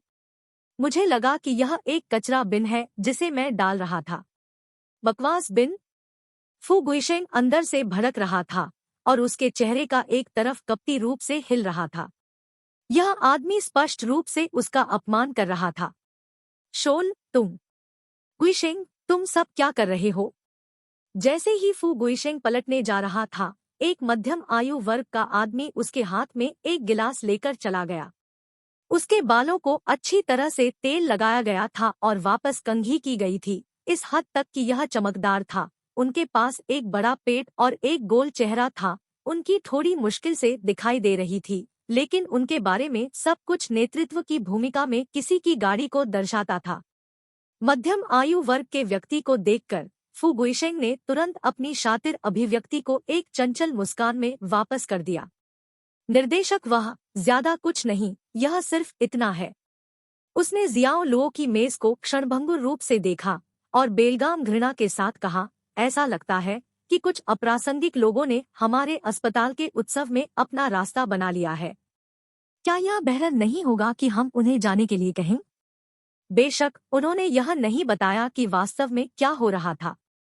वह सार्वजनिक रूप से यह नहीं बताना चाहता था कि उसके चाचा के साथ क्या हुआ था, खासकर अस्पताल में उसके वरिष्ठ के साथ नहीं। ओह, अप्रासंगिक लोग! अधेड़ उम्र के व्यक्ति की नजर शियाओ लो और उसके साथियों पर पड़ी। जियाओ रुई जल्दी से चीजों को सुचारू करने के लिए चले गए। निर्देशक, वे सभी मेरे दोस्त हैं। मुझे पता था कि आज रात के उत्सव के लिए सीटों को भरने के लिए हमारे पास पर्याप्त लोग नहीं होंगे, इसलिए मैंने उन्हें मस्ती में शामिल होने के लिए आमंत्रित किया। रुई, उत्सव सिर्फ अस्पताल के कर्मचारियों के लिए है, मुझे यकीन है कि आप यह जानते हैं। मध्यम आयु वर्ग के व्यक्ति ने आधिकारिक स्वर में बात की। जियाओ रुई ने समझाना जारी रखा, निर्देशक, वह मेरा भाई है, जन्म से मेरा भाई है, वे नहीं है।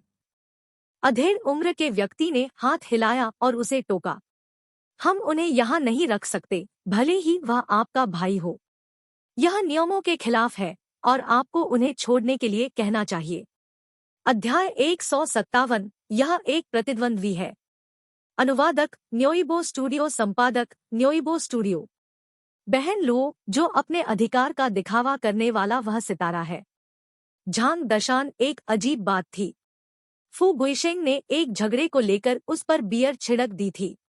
शियाओ लो ने तुरंत काम वापस कर दिया और अपराधी को उसके हाथ में मौजूद पेय से बुझा दिया। इसके बावजूद उसका गुस्सा कम नहीं हुआ। झांग दशान के पास जियाओ लो की तरह गर्म स्वभाव था और एक बार नाराज होने के बाद वह जेड सम्राट को चुनौती देने की हिम्मत भी करेगा। एक मध्यम आयु वर्ग का व्यक्ति उन्हें देखकर करीब खड़ा था और उसका चेहरा अचानक अंधेरा हो गया। झांग दशान के बगल में खड़े जियाओ रुई ने उसकी सांसों को चूसा और ठंडी नजर के साथ फुसफुसाते हुए कहा, वह हमारे विभाग के प्रमुख है, बिगफेस झांग। क्या आप अपनी बकवास बंद नहीं कर सकते? शियाओ लो ने झांग दशान पर एक नजर डाली, उसे जल्दबाजी में कार्य न करने का संकेत दिया। पूरा दृश्य उसकी बहन के लिए शर्मिंदगी का सबब बनता जा रहा था। यह देखकर कि झांग दशान ने अब अपने गुस्से पर काबू पा लिया है, जियाओ रुई ने मीठे से मुस्कुराते हुए मध्यम आयु वर्ग के व्यक्ति से कहा, निर्देशक, कृपया मिलनसार होने की कोशिश करें। वह अपने लिंग की विशेषता का प्रयोग कर रही थी, स्त्री की इच्छा। मध्यम आयु वर्ग के व्यक्ति ने उसके आकर्षण का जवाब नहीं दिया और एक कठोर चेहरे के साथ उसने कठोरता से कहा, नहीं, यह एक अस्पताल उत्सव है। अगर हर कोई अपने रिश्तेदारों और दोस्तों को आपके जैसा लाता है, तो क्या यह एक गड़बड़ में नहीं बदल जाएगा? रुई, आप अस्पताल के एक वरिष्ठ सदस्य हैं। आपको नेतृत्व करना चाहिए और दूसरों के लिए एक उदाहरण स्थापित करना चाहिए। नियम तो नियम है। ओह निर्देशक, यह कोई बड़ी बात नहीं है, क्या आप इस पर आंखें नहीं मूंद सकते? जियाओ रुई ने पूछा। अब और मत कहो, उन्हें तुरंत जाने के लिए कहो, मध्यम आयु वर्ग के व्यक्ति ने दृढ़ता से कहा। फू गुइशेंग उनके बगल में खड़े चिल्लाया, निर्देशक वह सही है। यह हमारे अस्पताल का मध्य शरद ऋतु पर्व है। यह किसी भी आवारा बिल्लियों या कुत्तों के लिए स्वतंत्र रूप से आने के लिए नहीं है। लानत है, क्या तुम मरना चाहते हो? यह सुनते ही फेंग वुहेन उड़ गया और फू गुइशेंग को कॉलर से पकड़ लिया, अपने दोनों पैरों को जमीन से उठा लिया। उसकी चौंकाने वाली हरकतों ने मध्यम आयु वर्ग के व्यक्ति और उनके आसपास के सभी लोगों को डरा दिया। पब फ्यूचर द्वारा विज्ञापन। तुम्हें क्या चाहिए? जाने दो, मुझे छोड़ दो। फू गुइशेंग दहशत में रोया। वह फेंग वुहेन के बड़े हाथों में ताकत महसूस कर सकता था, जो स्टील के प्लर्स की तरह उसके कॉलर के चारों ओर लिपटा हुआ था। उसने बहुत कोशिश की, वह मुक्त हो गया, लेकिन असफल रहा। अगर मैं जाने नहीं दूंगी तो तुम क्या करोगी? क्या आप चाहते हैं कि मैं आपको सिखाऊं कि एक इंसान की तरह कैसे बोलना है? फेंग वुहेन बड़ा हो गया, कॉलर पर अपनी पकड़ कस ली और गरीब आदमी को और भी ऊपर उठा दिया। तुम फू गुइशेंग गुस्से में था, लेकिन साथ ही डर की भारी भावना के साथ काबू पा लिया। उसने बहुत अधिक उपद्रव करने की हिम्मत नहीं की, तब भी नहीं जब फेंग वुहेन जैसे भयंकर और मजबूत ठग का सामना करना पड़ा। जियाओ रुई, उन लोगों को देखो जिन्हें आपने आमंत्रित किया है। वे असभ्य हैं और आप देख सकते हैं कि वे अच्छे नहीं हैं। सुरक्षा, मध्यम आयु वर्ग के व्यक्ति ने अवमानना के साथ कहा। शियाओ लो और उसके दोस्तों को बाहर निकालने के लिए सुरक्षा की मांग की। उन्होंने जियाओ रुई के साथ अपनी निराशा को बहुत स्पष्ट कर दिया। निदेशक, कृपया सुरक्षा को न बुलाएं। अय्या, यह सब बस है। जियाओ रुई ने उत्सुकता से अपने पैरों को थपथपाते हुए कहा। बहन रुई, क्या बात है? हर कोई आवाज की दिशा की ओर मुड़ गया। वहां सन यू खड़ा था। जब उसने हंगामा सुना तो वह पास में थी और तुरंत वहां आ गई। उसने अभी बैकस्टेज अपना मेकअप और पोशाक पहनना पूरा किया था। उसके साथ एक और महिला थी जिसने भी इसी तरह की पोशाक पहन रखी थी। वे उस शाम बाद में उसी मंच पर प्रदर्शन करने जा रहे थे। उसे छोड़ दो। झांग दाशान ने जल्दी से फेंग वुहेन को फू गुइशेंग को छोड़ने के लिए बुलाया। सहकर्मियों और जियाओ लुओ के समूह के हिस्से के रूप में हर शब्द और कार्य की जांच हर मौजूद व्यक्ति द्वारा की जाएगी। वह सुन यू की उपस्थिति में जियाओ लुओ की छवि को नुकसान पहुंचाने का जोखिम नहीं उठा सकता था। फेंग वुहेन ने सिर हिलाया और जैसा उसे बताया गया था वैसा ही किया, फिर अपनी सीट पर वापस आ गया। बैठने से पहले उन्होंने फू गुइशेंग को एक अंधेरे, धमकी भरे रूप में गोली मार दी। इसका मतलब यह था कि यह बताने के लिए कि अगर उसने फिर से उनका अपमान करने की हिम्मत की तो वह उसे मार डालेगा। लिटिल सन, आप पहले कार्यक्रम में प्रदर्शन कर रहे हैं। आप यहाँ क्या कर रहे हैं और खुद को बैकस्टेज तैयार नहीं कर रहे हैं? मध्यम आयु वर्ग के व्यक्ति ने उत्सुकता से पूछा। फू गुइशेंग ने अपना कॉलर ठीक किया और एक आकर्षक मुस्कान का प्रयास किया। यू, आप उस पोशाक में बहुत अच्छे लग रहे हैं। सुन यू ने फू गुइशेंग को नजरअंदाज कर दिया और सीधे उसके पास चला गया। उसने जियाओ लुओ को देखा, फिर मध्यम आयु वर्ग के व्यक्ति से कहा, निर्देशक, वे सभी मेरे और बहन रुई के दोस्त दोनों हैं। मुझे पता है कि उन्हें आमंत्रित करना नियमों के खिलाफ है, लेकिन मुझे उम्मीद है कि निर्देशक इस बार उन्हें समायोजित करके मदद कर सकते हैं। यह सुनकर मध्यम आयु वर्ग के व्यक्ति और फू गुइशेंग दोनों के भाव स्पष्ट रूप से बदल गए। मध्यम आयु वर्ग के व्यक्ति के जवाब का इंतजार न करते हुए फू गुइशेंग ने हंसते हुए कहा, हाँ, यू, आपको पहले ही यह कहना चाहिए था कि वे आपके और रुई के दोस्त थे। हमने सोचा कि वे मुफ्त भोजन और पेय के लिए यहाँ सिर्फ गैंगस्टरों का एक झुंड थे। वह आगे बढ़ने से पहले मध्यम आयु वर्ग के व्यक्ति पर मुस्कुराया। निर्देशक, यह सिर्फ एक गलतफहमी है, सिर्फ एक गलतफहमी है। चूंकि वे यूयू के दोस्त हैं, इसलिए उन्हें यहाँ भोजन करने देने में क्या गलत है ना? अधेड़ उम्र के व्यक्ति ने बिना कुछ कहे फू गुइशेंग पर उंगली हिला दी और मन ही मन सोचा, जो व्यक्ति मुझे उन्हें खदेड़ने के लिए कह रहा था वह तुम हो, अब जो मुझे उन्हें अंदर जाने देने के लिए कह रहा था वह भी तुम हो। क्या आपके पास कोई राय है? हाँ, तुम सच में। कुछ बार खांसने के बाद उन्होंने एक बार फिर एक निर्देशक की गरिमा ग्रहण की और दोस्ताना लहजे में कहा, चूंकि गुइशेंग ने ऐसा कहा था तो रहो। रुई, लिटिल सन, वे आपके दोस्त हैं, इसलिए अस्पताल की ओर से उनका अच्छी तरह से स्वागत करें। पब फ्यूचर द्वारा विज्ञापन। धन्यवाद निर्देशक। जियाओ रुई ने अपनी आंखें झुका ली और धन्यवाद देने के लिए झुकते हुए मुस्कुराई। मध्यम आयु वर्ग के व्यक्ति ने सुन यू को कंधों पर थपथपाया, मुड़ा और चला गया। हालांकि फू गुइशेंग ने नहीं छोड़ा।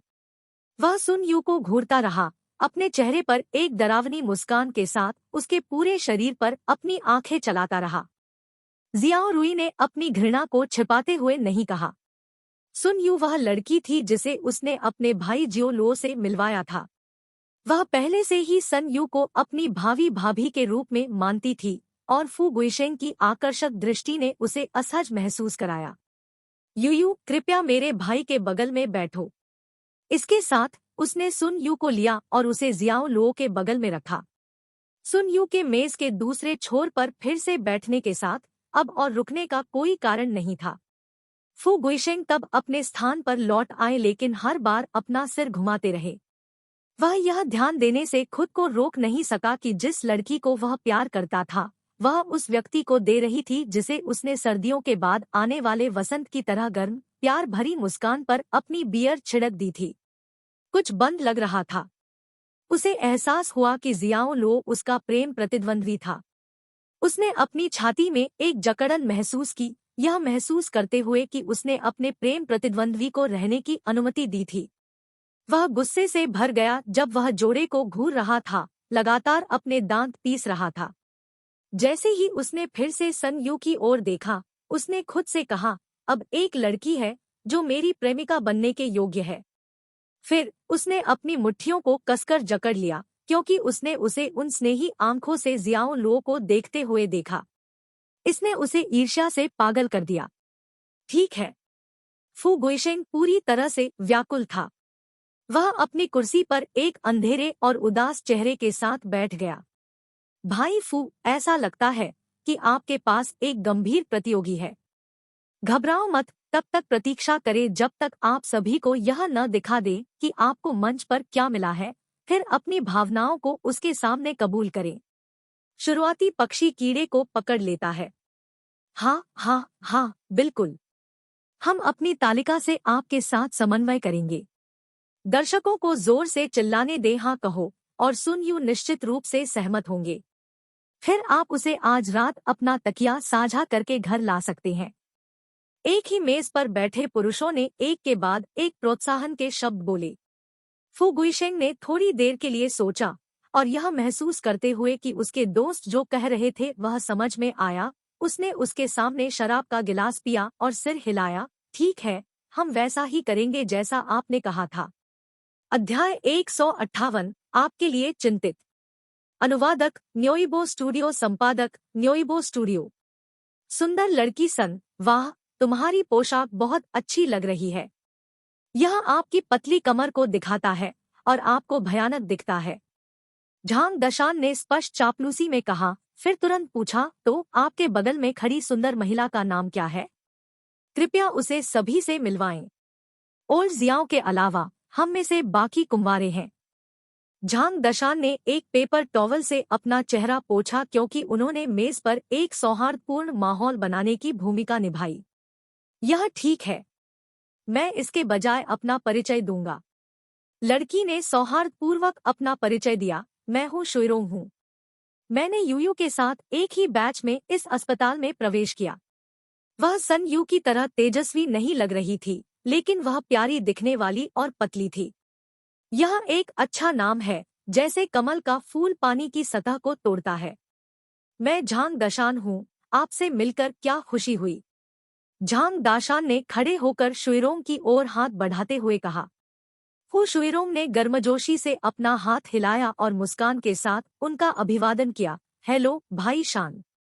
ब्रदर शान की आवाज ने झांग दशान को प्रसन्न किया, अपने घमंड और अहंकार को आकर्षित किया।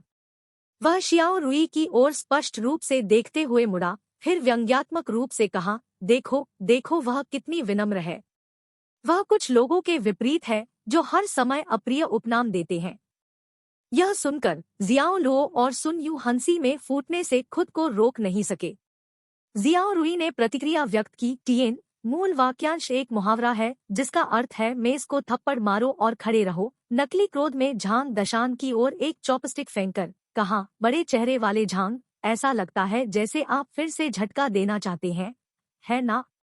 आप क्या करने की कोशिश कर रहे हैं? ओह मेरी छोटी सिस, मैं बस मजाक में यह कह रहा हूँ। आप जानते हैं कि जब आप इस तरह से काम करते हैं तो मैं कितना असहाय हूँ। झांग दशान ने अपने हाथों को फैलाते हुए एक लंबी जानबूझकर आह के साथ कहा, तुम। जियाओ रुई ने नखरे में अपने पैरों को थपथपाया। जैसा कि वह झांग दशान के साथ मौखिक जॉस्ट नहीं जीत सकी, उसने मदद के लिए अपने भाई की ओर मुड़ने का फैसला किया। भाई, उसे देखो, वह आपकी बहन को फिर से धमका रहा है। पपफ्यूचर द्वारा विज्ञापन। जियाओ लो मुस्कुराया और तांग रेन की ओर देखा। ऐसी स्थिति में आपको तांग रेन की ओर देखना चाहिए। अपना नाम पुकारते हुए तांग रेन ने उस केकड़े को नीचे रख दिया जिसे वह खा रहा था, एक चकित भाव के साथ देख रहा था। भाई, क्या गलत है, क्या हुआ? मेज पर मौजूद सभी लोग हंसने लगे क्योंकि वे उसके चेहरे पर हक्का-बक्का रूप देख रहे थे। जियाओ रुई ने आह भरते हुए कहा, देखो, मैं उस पर बिल्कुल भरोसा नहीं कर सकता।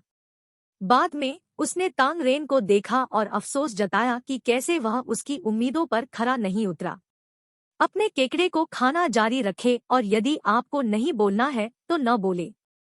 ओह ठीक है पत्नी, तांग रेन ने जवाब दिया। बिना बहस किए उसने एक बार फिर अपने सिर को अपने केकड़े में दफन कर दिया। वाह, रुई चिल्लाया। तांग रेन ने जिस तरह से प्रतिक्रिया व्यक्त की उससे सुन यू खुश थे और उन्होंने एक नरम हंसी छोड़ दी। जब जियाओ लो उसकी ओर मुड़ा तो उसने कहा, भाई तांग बहुत प्यारा है। जियाओ लो ने आंशिक सहमति में सिर हिलाते हुए तांग रेन की ओर देखा और कहा, हाँ। जियाओ लो ने आंशिक सहमति में सिर हिलाते हुए तांग रेन की ओर देखा और कहा, हाँ वह है, लेकिन बस थोड़ा सा। जैसे ही उसने बात की उसने देखा कि सन यू उसे अपनी बड़ी उज्जवल आंखों से घूर रही थी, लेकिन वह यह नहीं बता सका कि क्यों। भाई जियाओ लो, आपके चेहरे पर कुछ है। हिलना नहीं, मैं इसे हटाने में आपकी मदद करूंगा, सुन यू ने कहा, धीरे धीरे उसके करीब जाते हुए और उसके चेहरे की ओर अपना हाथ उठाते हुए। जियाओ लो बहुत शांत रहा। जैसे ही वह बाहर पहुंची उसने सन यू की कलाई पर एक हल्की खुशबू का पता लगाया। उसने चुपचाप सुन यू को देखा। वह बेहद केंद्रित लग रही थी और उसकी सांस फूलों की तरह महक रही थी। उस पल में वह आराम महसूस कर रहा था। मेज पर अचानक सन्नाटा छा गया। हर कोई जियाओ लो और सुन यू को अपने चेहरे पर मुस्कान के साथ देख रहा था, जैसे कि वे प्रत्याशा के साथ रोमांस फिल्म में एक अंतरंग दृश्य देख रहे थे। बालों का किनारा। जियाओ लो ने सुन यू की उंगलियों के बीच दबी हुई वस्तु को देखते हुए पूछा। हाँ, एक लड़की की तरह लग रहा है, सन यू ने हंसते हुए कहा। बालों का इतना छोटा किनारा निश्चित रूप से एक महिला से नहीं है।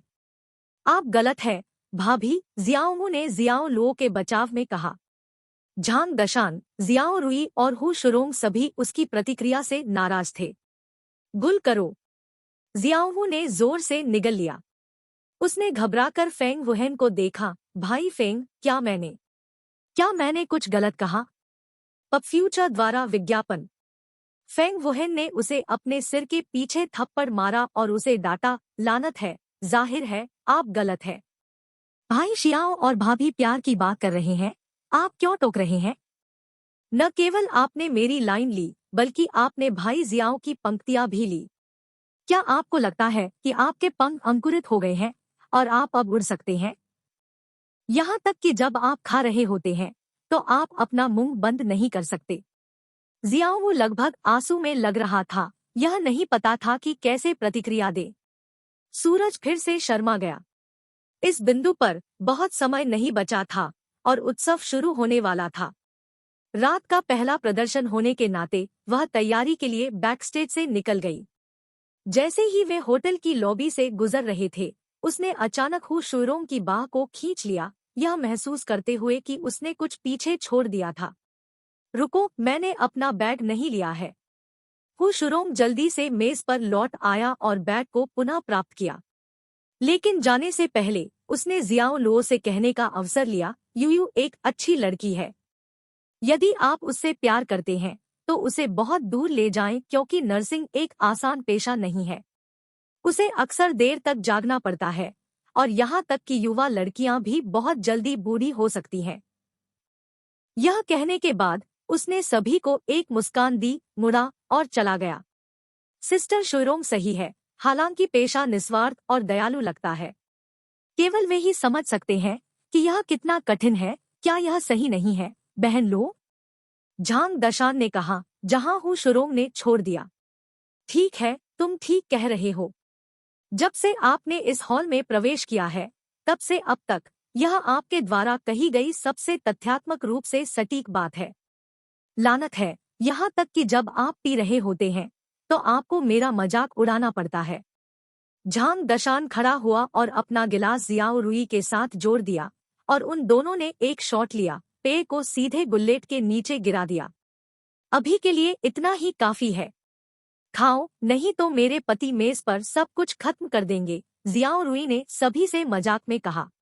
झांग दशान ने चिंता किए बिना कहा, तांग रेन कितना खा सकता है? भाई फेंग, आओ उसे अपनी भूख दिखाओ, यह उसे मौत से डरा देगा।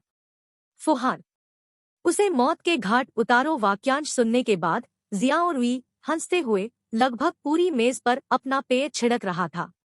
सौभाग्य से वह जल्दी से मुड़ी और इसे अपने बगल में फर्श पर निर्देशित किया, अन्यथा मेज पर रखा भोजन सब बर्बाद हो गया होता। कुछ ही समय बाद भव्य प्रदर्शन शुरू हुआ। सुन यू और हु शुरोंग 4 अन्य लड़कियों के साथ मंच के केंद्र में चले गए और नरम संगीत पर नृत्य करना शुरू कर दिया। जियाओ लो ने दूसरों पर ज्यादा ध्यान नहीं दिया। उसका सारा ध्यान अब पूरी तरह से सन यू पर केंद्रित था। सुन यू ने संगीत पर खूबसूरती से नृत्य किया, अनुग्रह के साथ आसानी से आगे बढ़ रहा था। उनका पतला रूप धीरे धीरे मंच पर तैर रहा था। उनकी पोशाक झिलमिलाती तितलियों की छवियों को उजागर कर रही थी, क्योंकि छोटे पंखुड़ियां पूरे दृश्य के ऊपर से नीचे तैर रही थी। उसकी सुंदरता मादक थी। ठीक है, ठीक है। जियाओ लो लगभग अपने दिल की धड़कन की आवाज सुन सकता था। उसने महसूस किया कि उसके सिर पर खून बह रहा है। वह मंच पर सुन यू को नाचते हुए देखकर एक बेवकूफ की तरह जम गया। भाई, आप हिल गए हैं, है ना? आप किस बात का इंतजार कर रहे हैं? जल्दी करो और उसे ले जाओ, हे। झांग दशान अनजाने में उसके बगल में आ गया था और उससे आग्रह किया। जियाओ लो ने अपनी आंखें उसकी ओर घुमाईं और गुस्से से कहा, क्या मुझे आपको सिखाने की जरूरत है? लानत है, मैं सिर्फ तुम्हारे बारे में चिंतित हूँ, झांग दाशान ने उत्सुकता से कहा। अध्याय 159, गवाह। अनुवादक न्योइबो स्टूडियो, संपादक न्योइबो स्टूडियो। सुरुचिपूर्ण ढंग से नृत्य करना, ठीक उसी तरह जैसे एक निगल अपने घोंसले को सहलाता है, फिर भी रात में एक पागल की तरह तेजी से चिल्लाता है। सुंदर मंडली ने संगीत को एक नृत्य में गले लगाया जो इसकी सुंदरता और शांति को दर्शाता है, जो हवा के साथ बहता प्रतीत होता है। सन यू के समूह को पूरे दर्शकों से उत्साही जयकार मिली। जब उनका प्रदर्शन समाप्त हुआ तो उन्हें तालियों की गड़गड़ाहट मिली। भाई, यह यूयू द्वारा एक बुरा प्रदर्शन नहीं है ना? जियाओ रुई ने जियाओ लो को बिना किसी अन्य इरादे के देखते हुए कहा। यह ठीक है, जियाओ लो ने जवाब देते हुए सिर हिलाते हुए कहा। जियाओ रुई का चेहरा मुस्कान से चमक रहा था। ऐसा लग रहा था जैसे उसने सिर्फ उसकी तारीफ की हो। गहराई से वह जानती थी कि ठीक से उसका मतलब यह था कि यह उत्कृष्ट था। मैंने उससे सुना है कि तुम्हारा भी एक कार्यक्रम है? जियाओ लो ने उत्सुकता से पूछा। मेरे पास शुरुआत में एक था, लेकिन मैंने अंत में इसे रद्द कर दिया। एक कार्यक्रम की तैयारी बोझिल और थका देने वाली है। मैं इस तरह की चीजों पर अपना खाली समय बर्बाद नहीं करना चाहता। जियाओ रुई ने प्रशंसा करते हुए कहा, ओह ठीक है भाई, मैंने पहले भी आपसे इसका उल्लेख किया है, इसलिए आपको ध्यान देना चाहिए। यूयू जैसी लड़की के लिए, जिसके पास इतने अच्छे गुण हैं, यह उल्लेख नहीं है कि वह अकेली है, उसके पास अस्पताल में कई सूटर्स हैं। फू गुइशेंग उनमें से एक है। वह बिना किसी संदेह के अपने प्रयासों में सबसे आक्रामक है और वह हर 3 से 5 दिनों में एक बार यूयू को फूलों के साथ उपहार देता है। यह सुनकर झांग दशान ने अपनी जांघों को थप्पड़ मारा और कहा, मैंने पहले भी कहा है, उस लड़के के पास निश्चित रूप से सुंदर लड़की सन के बारे में कुछ अशुद्ध इरादे हैं। अगर उसने भाई जियाओ के साथ भाभी पर लड़ने की हिम्मत की तो मैं उसे मार डालूंगा। फेंग वोहेन ने कहा। जमकर चिल्लाते हुए उसने अपनी शराब का एक घूंट लिया। उसने फू गुइशेंग की ओर अपना सिर घुमा लिया। उनके जैसे किसी व्यक्ति को ओल्ड जियाओ के साथ एक महिला पर लड़ने का अधिकार किसने दिया? झांग दशान ने तिरस्कार करते हुए कहा। भाई झांग सही है। वह समस्या पैदा करने वाला भाई शियाओ से हर मामले में बहुत कमतर है। पब फ्यूचर द्वारा विज्ञापन। शियाओ ने कहा, बातचीत में कूदने के लिए सही समय का इंतजार कर रहा हूँ। फिर उन्होंने जियाओ लो के लिए एक योजना तैयार करने का बीड़ा उठाया। ईमानदारी से कहूँ तो किसी महिला को लुभाने की कोशिश करते समय गुलदस्ते और गहने उपहार में देने जैसी किसी फैंसी चाल की कोई आवश्यकता नहीं है। मेरे पिता ने मुझे बताया कि प्राचीन काल के दौरान जब एक आदमी एक महिला को पसंद करता था तो उसे बस इतना करना था कि वह महिला को बल्ले से बेहोश कर देता था और उसे प्यार करने के लिए घर वापस खींच लेता था। असली प्यार वह सब है जो आवश्यक है, किसी भी जटिल या नकली चीज की आवश्यकता नहीं है। किसी को बैट से बेहोश करना और उन्हें वापस खींचना। जियाओ लो ने अपनी हंसी रोक ली और एक शब्द भी नहीं कहा। दूसरी ओर झांग दशान तब तक हंसने लगा जब तक कि वह आंसू में नहीं था। वह लगातार जियाओ वू की प्रतिभा पर गर्व कर रहा था। उस समय जियो लो ने किसी परिचित को देखा। यह यिंगटोंग प्लास्टिक फैक्ट्री जियांग योंगचुन का मालिक था। एक हंसमुख स्वभाव वाला व्यक्ति जियांग योंगचुन के साथ था। यह निदेशक वह था जिसके साथ उन्हें पहले मिलने का आनंद मिला था। रुई, वह व्यक्ति आपके अस्पताल में डॉक्टर नहीं है ना? जियाओ लो ने पूछा। आश्चर्य है कि निदेशक ने कैसे उल्लेख किया था कि परिसर में किसी भी बाहरी व्यक्ति को अनुमति नहीं थी। अंत में ऐसा लगता है कि उसने नियम तोड़ दिया है। जैसे ही जियाओ रुई ने जियाओ लो की दृष्टि की रेखा का पता लगाया, उसने जियांग योंगचुन को भी देखा। उन्होंने समझाया, यह एक प्लास्टिक निर्माण फर्म का मालिक है जो हमारे अस्पताल को प्लास्टिक सिरिंज की आपूर्ति करता है। थोड़ी के बिना उस वसायुक्त हे रुआनलियांग को फर्म से कई छूट मिली है, इसलिए वह उन्हें मानता है जैसे कि वे उसके पूर्वज थे। जियाओ लो ने अपनी भौहें उठाईं और सोचा, तो यही वह है। उन्होंने यह भी देखा कि जियाओ रुई ने अपने निर्देशक को थोड़ी के बिना वसायुक्त के रूप में संबोधित किया था, जो उन्हें लगा कि काफी उपयुक्त विवरण था। उन्होंने कहा, हम आपके निर्देशक के बारे में क्यों बात कर रहे हैं? मैं यह पूछना चाहता हूं कि प्रिटी गर्ल सन अपनी परफॉर्मेंस खत्म करने के बाद वापस क्यों नहीं लौटी? झांग दशान ने चिल्लाकर पूछा। यूयू को अभी भी अपना मेकअप हटाने और अपने कपड़े बदलने की जरूरत है। क्या इन सब के लिए समय की जरूरत नहीं है? जियाओ रुई ने अपने दोनों हाथों को अपने कूल्हों पर रखते हुए और गुनगुनाते हुए पूछा। स्कक किन्नर सम्राट की तुलना में अधिक चिंतित क्यों है? यहाँ तक कि मेरा भाई भी जल्दबाजी नहीं कर रहा है, तो आपको क्या जल्दी है? झांग दशान के पास जवाब में कहने के लिए शब्द नहीं थे। एक एक करके प्रदर्शन मध्य शरद ऋतु त्योहार के पूरे उत्सव में जारी रहा।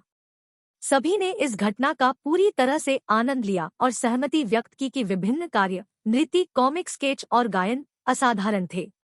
सुन यू अपने सामान्य कपड़ों में वापस आ गई थी और वह जियाओ लो के बगल में बैठ गई जब जियाओ रुई ने उसे वहां बैठने के लिए इशारा किया। उन्होंने एक ढीले ढाले पेस्ट फिटिंग पीले रंग के ब्लाउज के साथ साथ एक tight fitting dark denim gene पहना था, जो एक सुंदर और युवा वाइब देता था, जो उनकी सुंदर चलती मुस्कान के साथ खुशी को कैप्चर करता था।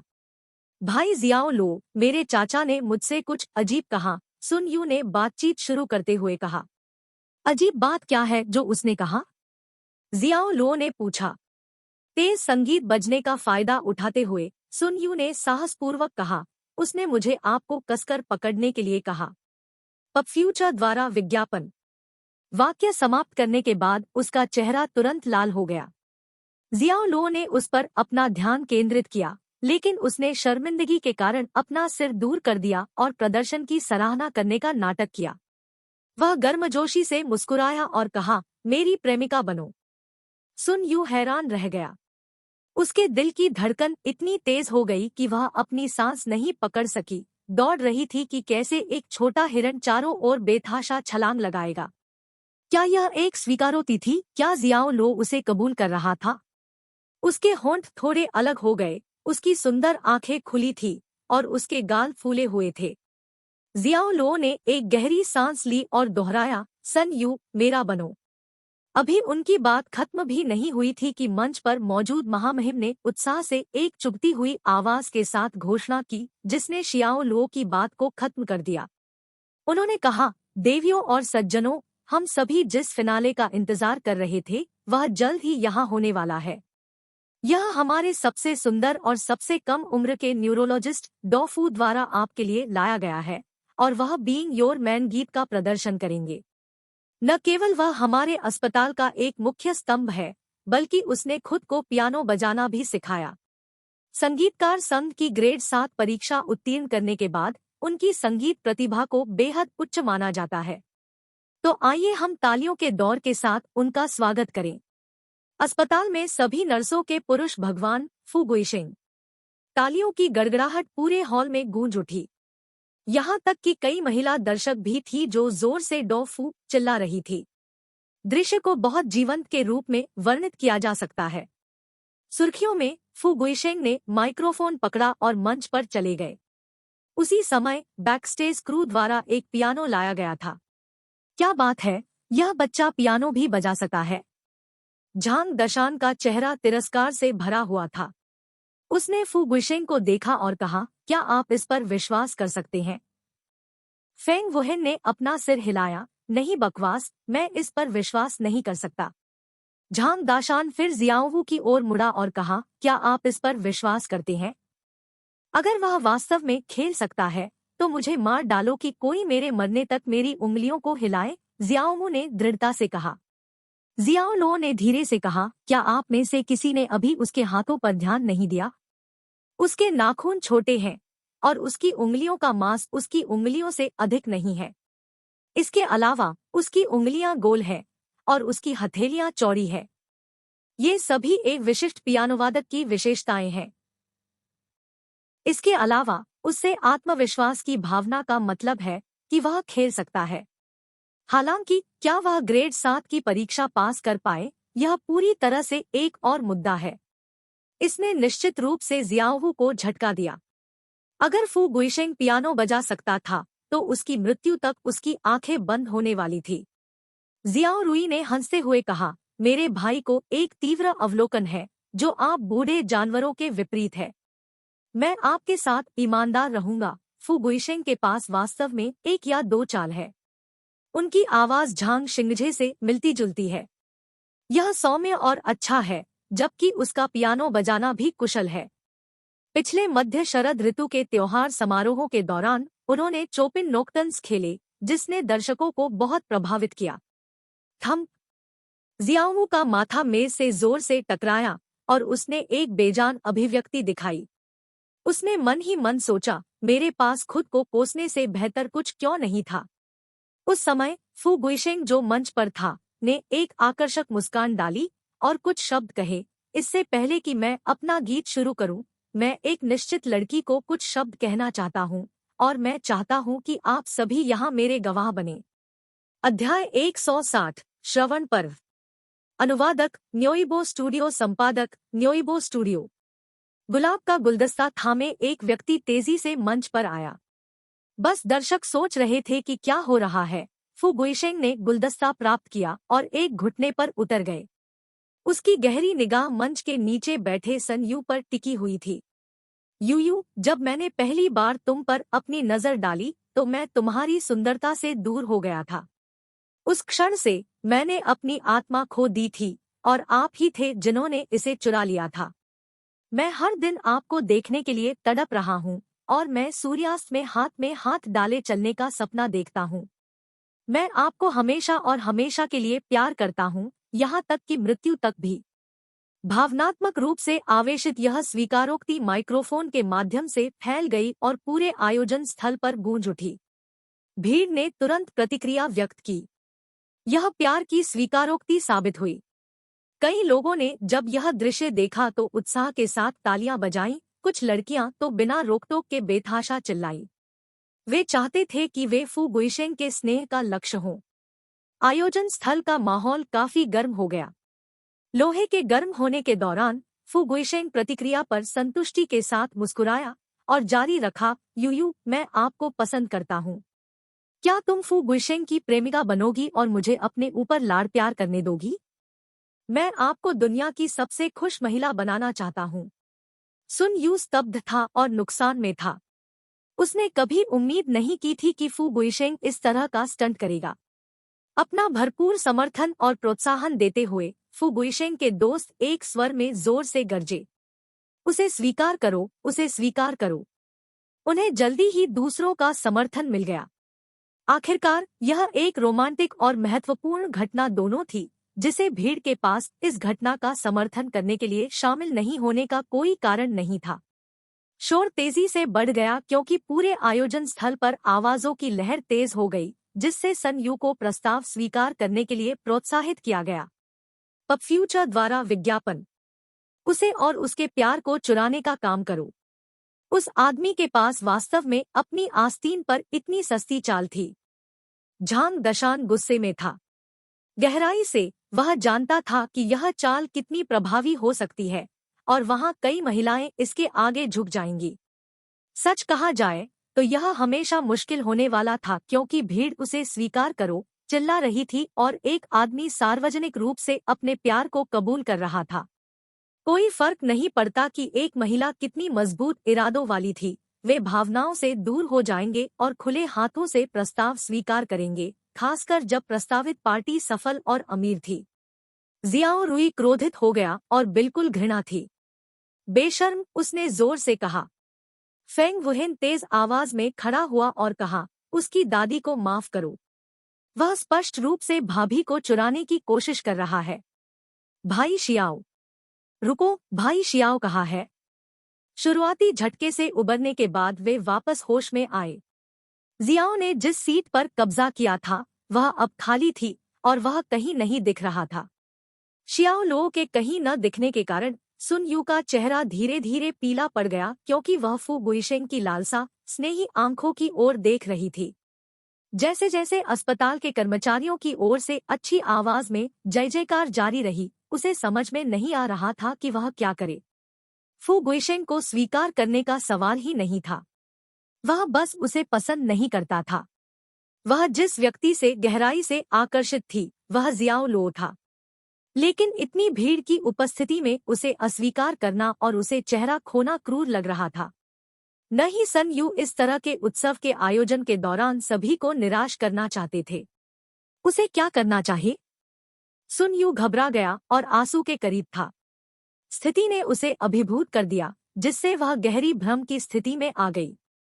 यहाँ तक कि जब वह अपनी परस्पर विरोधी भावनाओं से जूझ रही थी, तब भी एक मधुर राग ने उस पल को गुनगुनाना शुरू कर दिया, जैसे कि पुष्टि की अंतिम प्रतिक्रिया प्राप्त करने के लिए समय और कोरियोग्राफ किया गया हो। उत्साह से भरे जयकारों में अचानक शांति आ गई और सभी का ध्यान पियानो के सामने बैठे एक अकेले व्यक्ति की ओर आकर्षित हो गया। फुर्तीली उंगलियों ने काले और सफेद चाबियों पर धीरे से नृत्य किया। पियानो से बजाया गया एक भावुक राग पूरे स्थल पर धीरे से गूंज रहा था। श्रोता चुप हो गए और स्वर्गारोहण में सुनते रहे। यह कौन सा पियानो टुकड़ा है? मैंने इसे पहले कभी क्यों नहीं सुना? यह वास्तव में आश्चर्यजनक है। ओह, मैं अपने कानों को गर्भवती होते हुए भी महसूस कर सकता हूँ। बोलना बंद करो और चुपचाप सुनो। भीड़ में संगीत प्रेमियों ने प्रशंसा में फुसफुसाया। पब फ्यूचर द्वारा विज्ञापन, यहाँ तक कि शैली से अपरिचित साधारण लोग भी संगीत से मंत्रमुग्ध थे। ऐसा लगता है कि यह आत्मा से आया था, जो शांत और हर्षित दोनों भावनाओं को जगाता था। झांग दशान और उनके साथी चकित रह गए। वे सभी पूरी तरह से मौन में बैठे थे, मंच को घूर रहे थे, मुंह खुले हुए थे। पियानो पर अकेला व्यक्ति कोई और नहीं बल्कि उसका अच्छा भाई जियाओ लो था। क्या बात है, क्या मेरी आंखें मुझ पर चालें खेल रही हैं? पुराना जियो वास्तव में पियानो बजा सकता है। वह चौंक कर बुदबुदाया। जियाओ रुई ने अपने विचारों को दोहराते हुए खुद से पूछा, मेरे भाई ने पियानो बजाना कब सीखा? तांग रेन, फेंग वुहेन और जियाओ जल्दी से अपने होश में वापस आए और उत्साह से कहा, भाई जियाओ पूरी तरह से भयानक है। यह जियो लो था। सन यू की भावनाएं चकित, बहुत आश्चर्यचकित और फिर पूर्ण खुशी में बदल गई। उसने जियाओ लो की आंखों में देखा और गहरे स्नेह से पिघल गई। फू गुइशेंग का चेहरा अनियंत्रित रूप से हिल गया। यह कैसे हो सकता था? वह सन यू के लिए प्यार की स्वीकारोक्ति के आसपास अपने प्रदर्शन को व्यवस्थित करने के लिए सावधान था। वह उत्साहित भीड़ का पूरा फायदा उठाना चाहता था, जैसा कि उसने अपने दोस्तों के साथ योजना बनाई थी। यह उसे एक ऐसी स्थिति में डाल देगा जिससे उसके प्रस्ताव को अस्वीकार करना मुश्किल हो जाएगा। वास्तव में उन्होंने पहले से ही उस रात सन यू के साथ बिस्तर पर घूमते हुए खुद को चित्रित किया था। वह सिर्फ एक कदम दूर था, लेकिन फिर भी बस एक कदम दूर। जैसा कि यह निकला, यह पानी की एक हिंसक धारा की तरह था जो एक अविचल पहाड़ का सामना कर रहा था। उसकी योजना विफल हो गई थी और अब सब कुछ खो गया था। फू गुइशेंग को सबसे ज्यादा परेशान करने वाली बात यह थी कि जियाओ लो ने अब पियानो पर सीट ले ली थी जो सही मायने में उसका था। जब उन्हें पहली बार एहसास हुआ कि क्या हुआ था, तो वह तुरंत केंद्र मंच की ओर बढ़ गए थे। फिर जैसे ही मंच पर धीरे धीरे उज्ज्वल और आनंदमय सुरों की धुन गूंज रही थी, फू गुइशेंग को उसकी पटरियों में मृत रोक दिया गया था।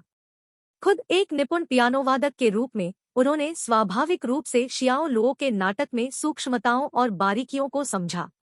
टुकड़े की व्यवस्था महारत से कम नहीं थी। यह आदमी वास्तव में एक बहुत ही प्रतिभाशाली पियानोवादक था।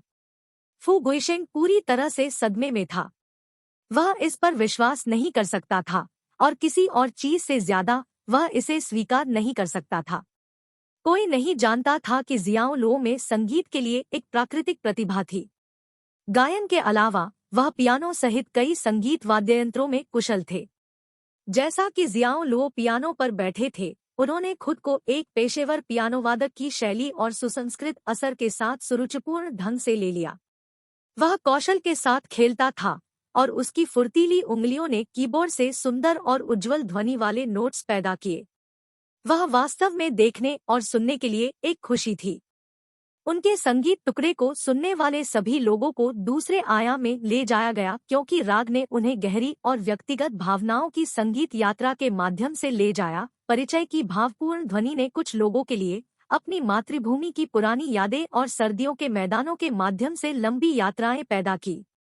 जैसे जैसे संगीत आगे बढ़ा, गति ने गति पकड़ी, अभी भी धीमी लेकिन जीवंत, खुशी और उल्लास की छवियों को जगाती है, पीले और सोने में पकते खेतों की और नई आशा की। यह बहुत सुंदर था। प्राचीन परिदृश्य और बढ़िया विंटेज शराब की तरह यह एक बार मंत्रमुग्ध और मादक दोनों था। उस रात बजाए गए संगीत रचना के जादू और रहस्य का वर्णन कोई भी शब्द नहीं कर सकता था। जैसे जैसे संगीत अपने अंत के करीब आया, इसने एक अधिक ऊर्जावान गति ले ली जो अपने श्रोताओं को पहाड़ों के माध्यम से भेजती प्रतीत होती थी। फिर यह फिर से धीमा हो गया, पृथ्वी के माध्यम से और इसकी बहती नदियों के साथ गूंजने के लिए उतरा। फिर जैसे ही यह एक बार फिर उठा, खुशी और प्राप्ति की भावनाओं को जगाता हुआ, यह अंततः एक क्रेसेंडो में विकसित हुआ, जिससे रात के आकाश को रोशन करने वाली आतिशबाजी के शानदार विस्फोट की छवियां सामने आईं। जब संगीत का समापन बहुत सराहनीय भीड़ द्वारा खड़े होकर किया गया तो तालियों की गड़गड़ाहट गूंज उठी। यह बस एक श्रवण भोज था,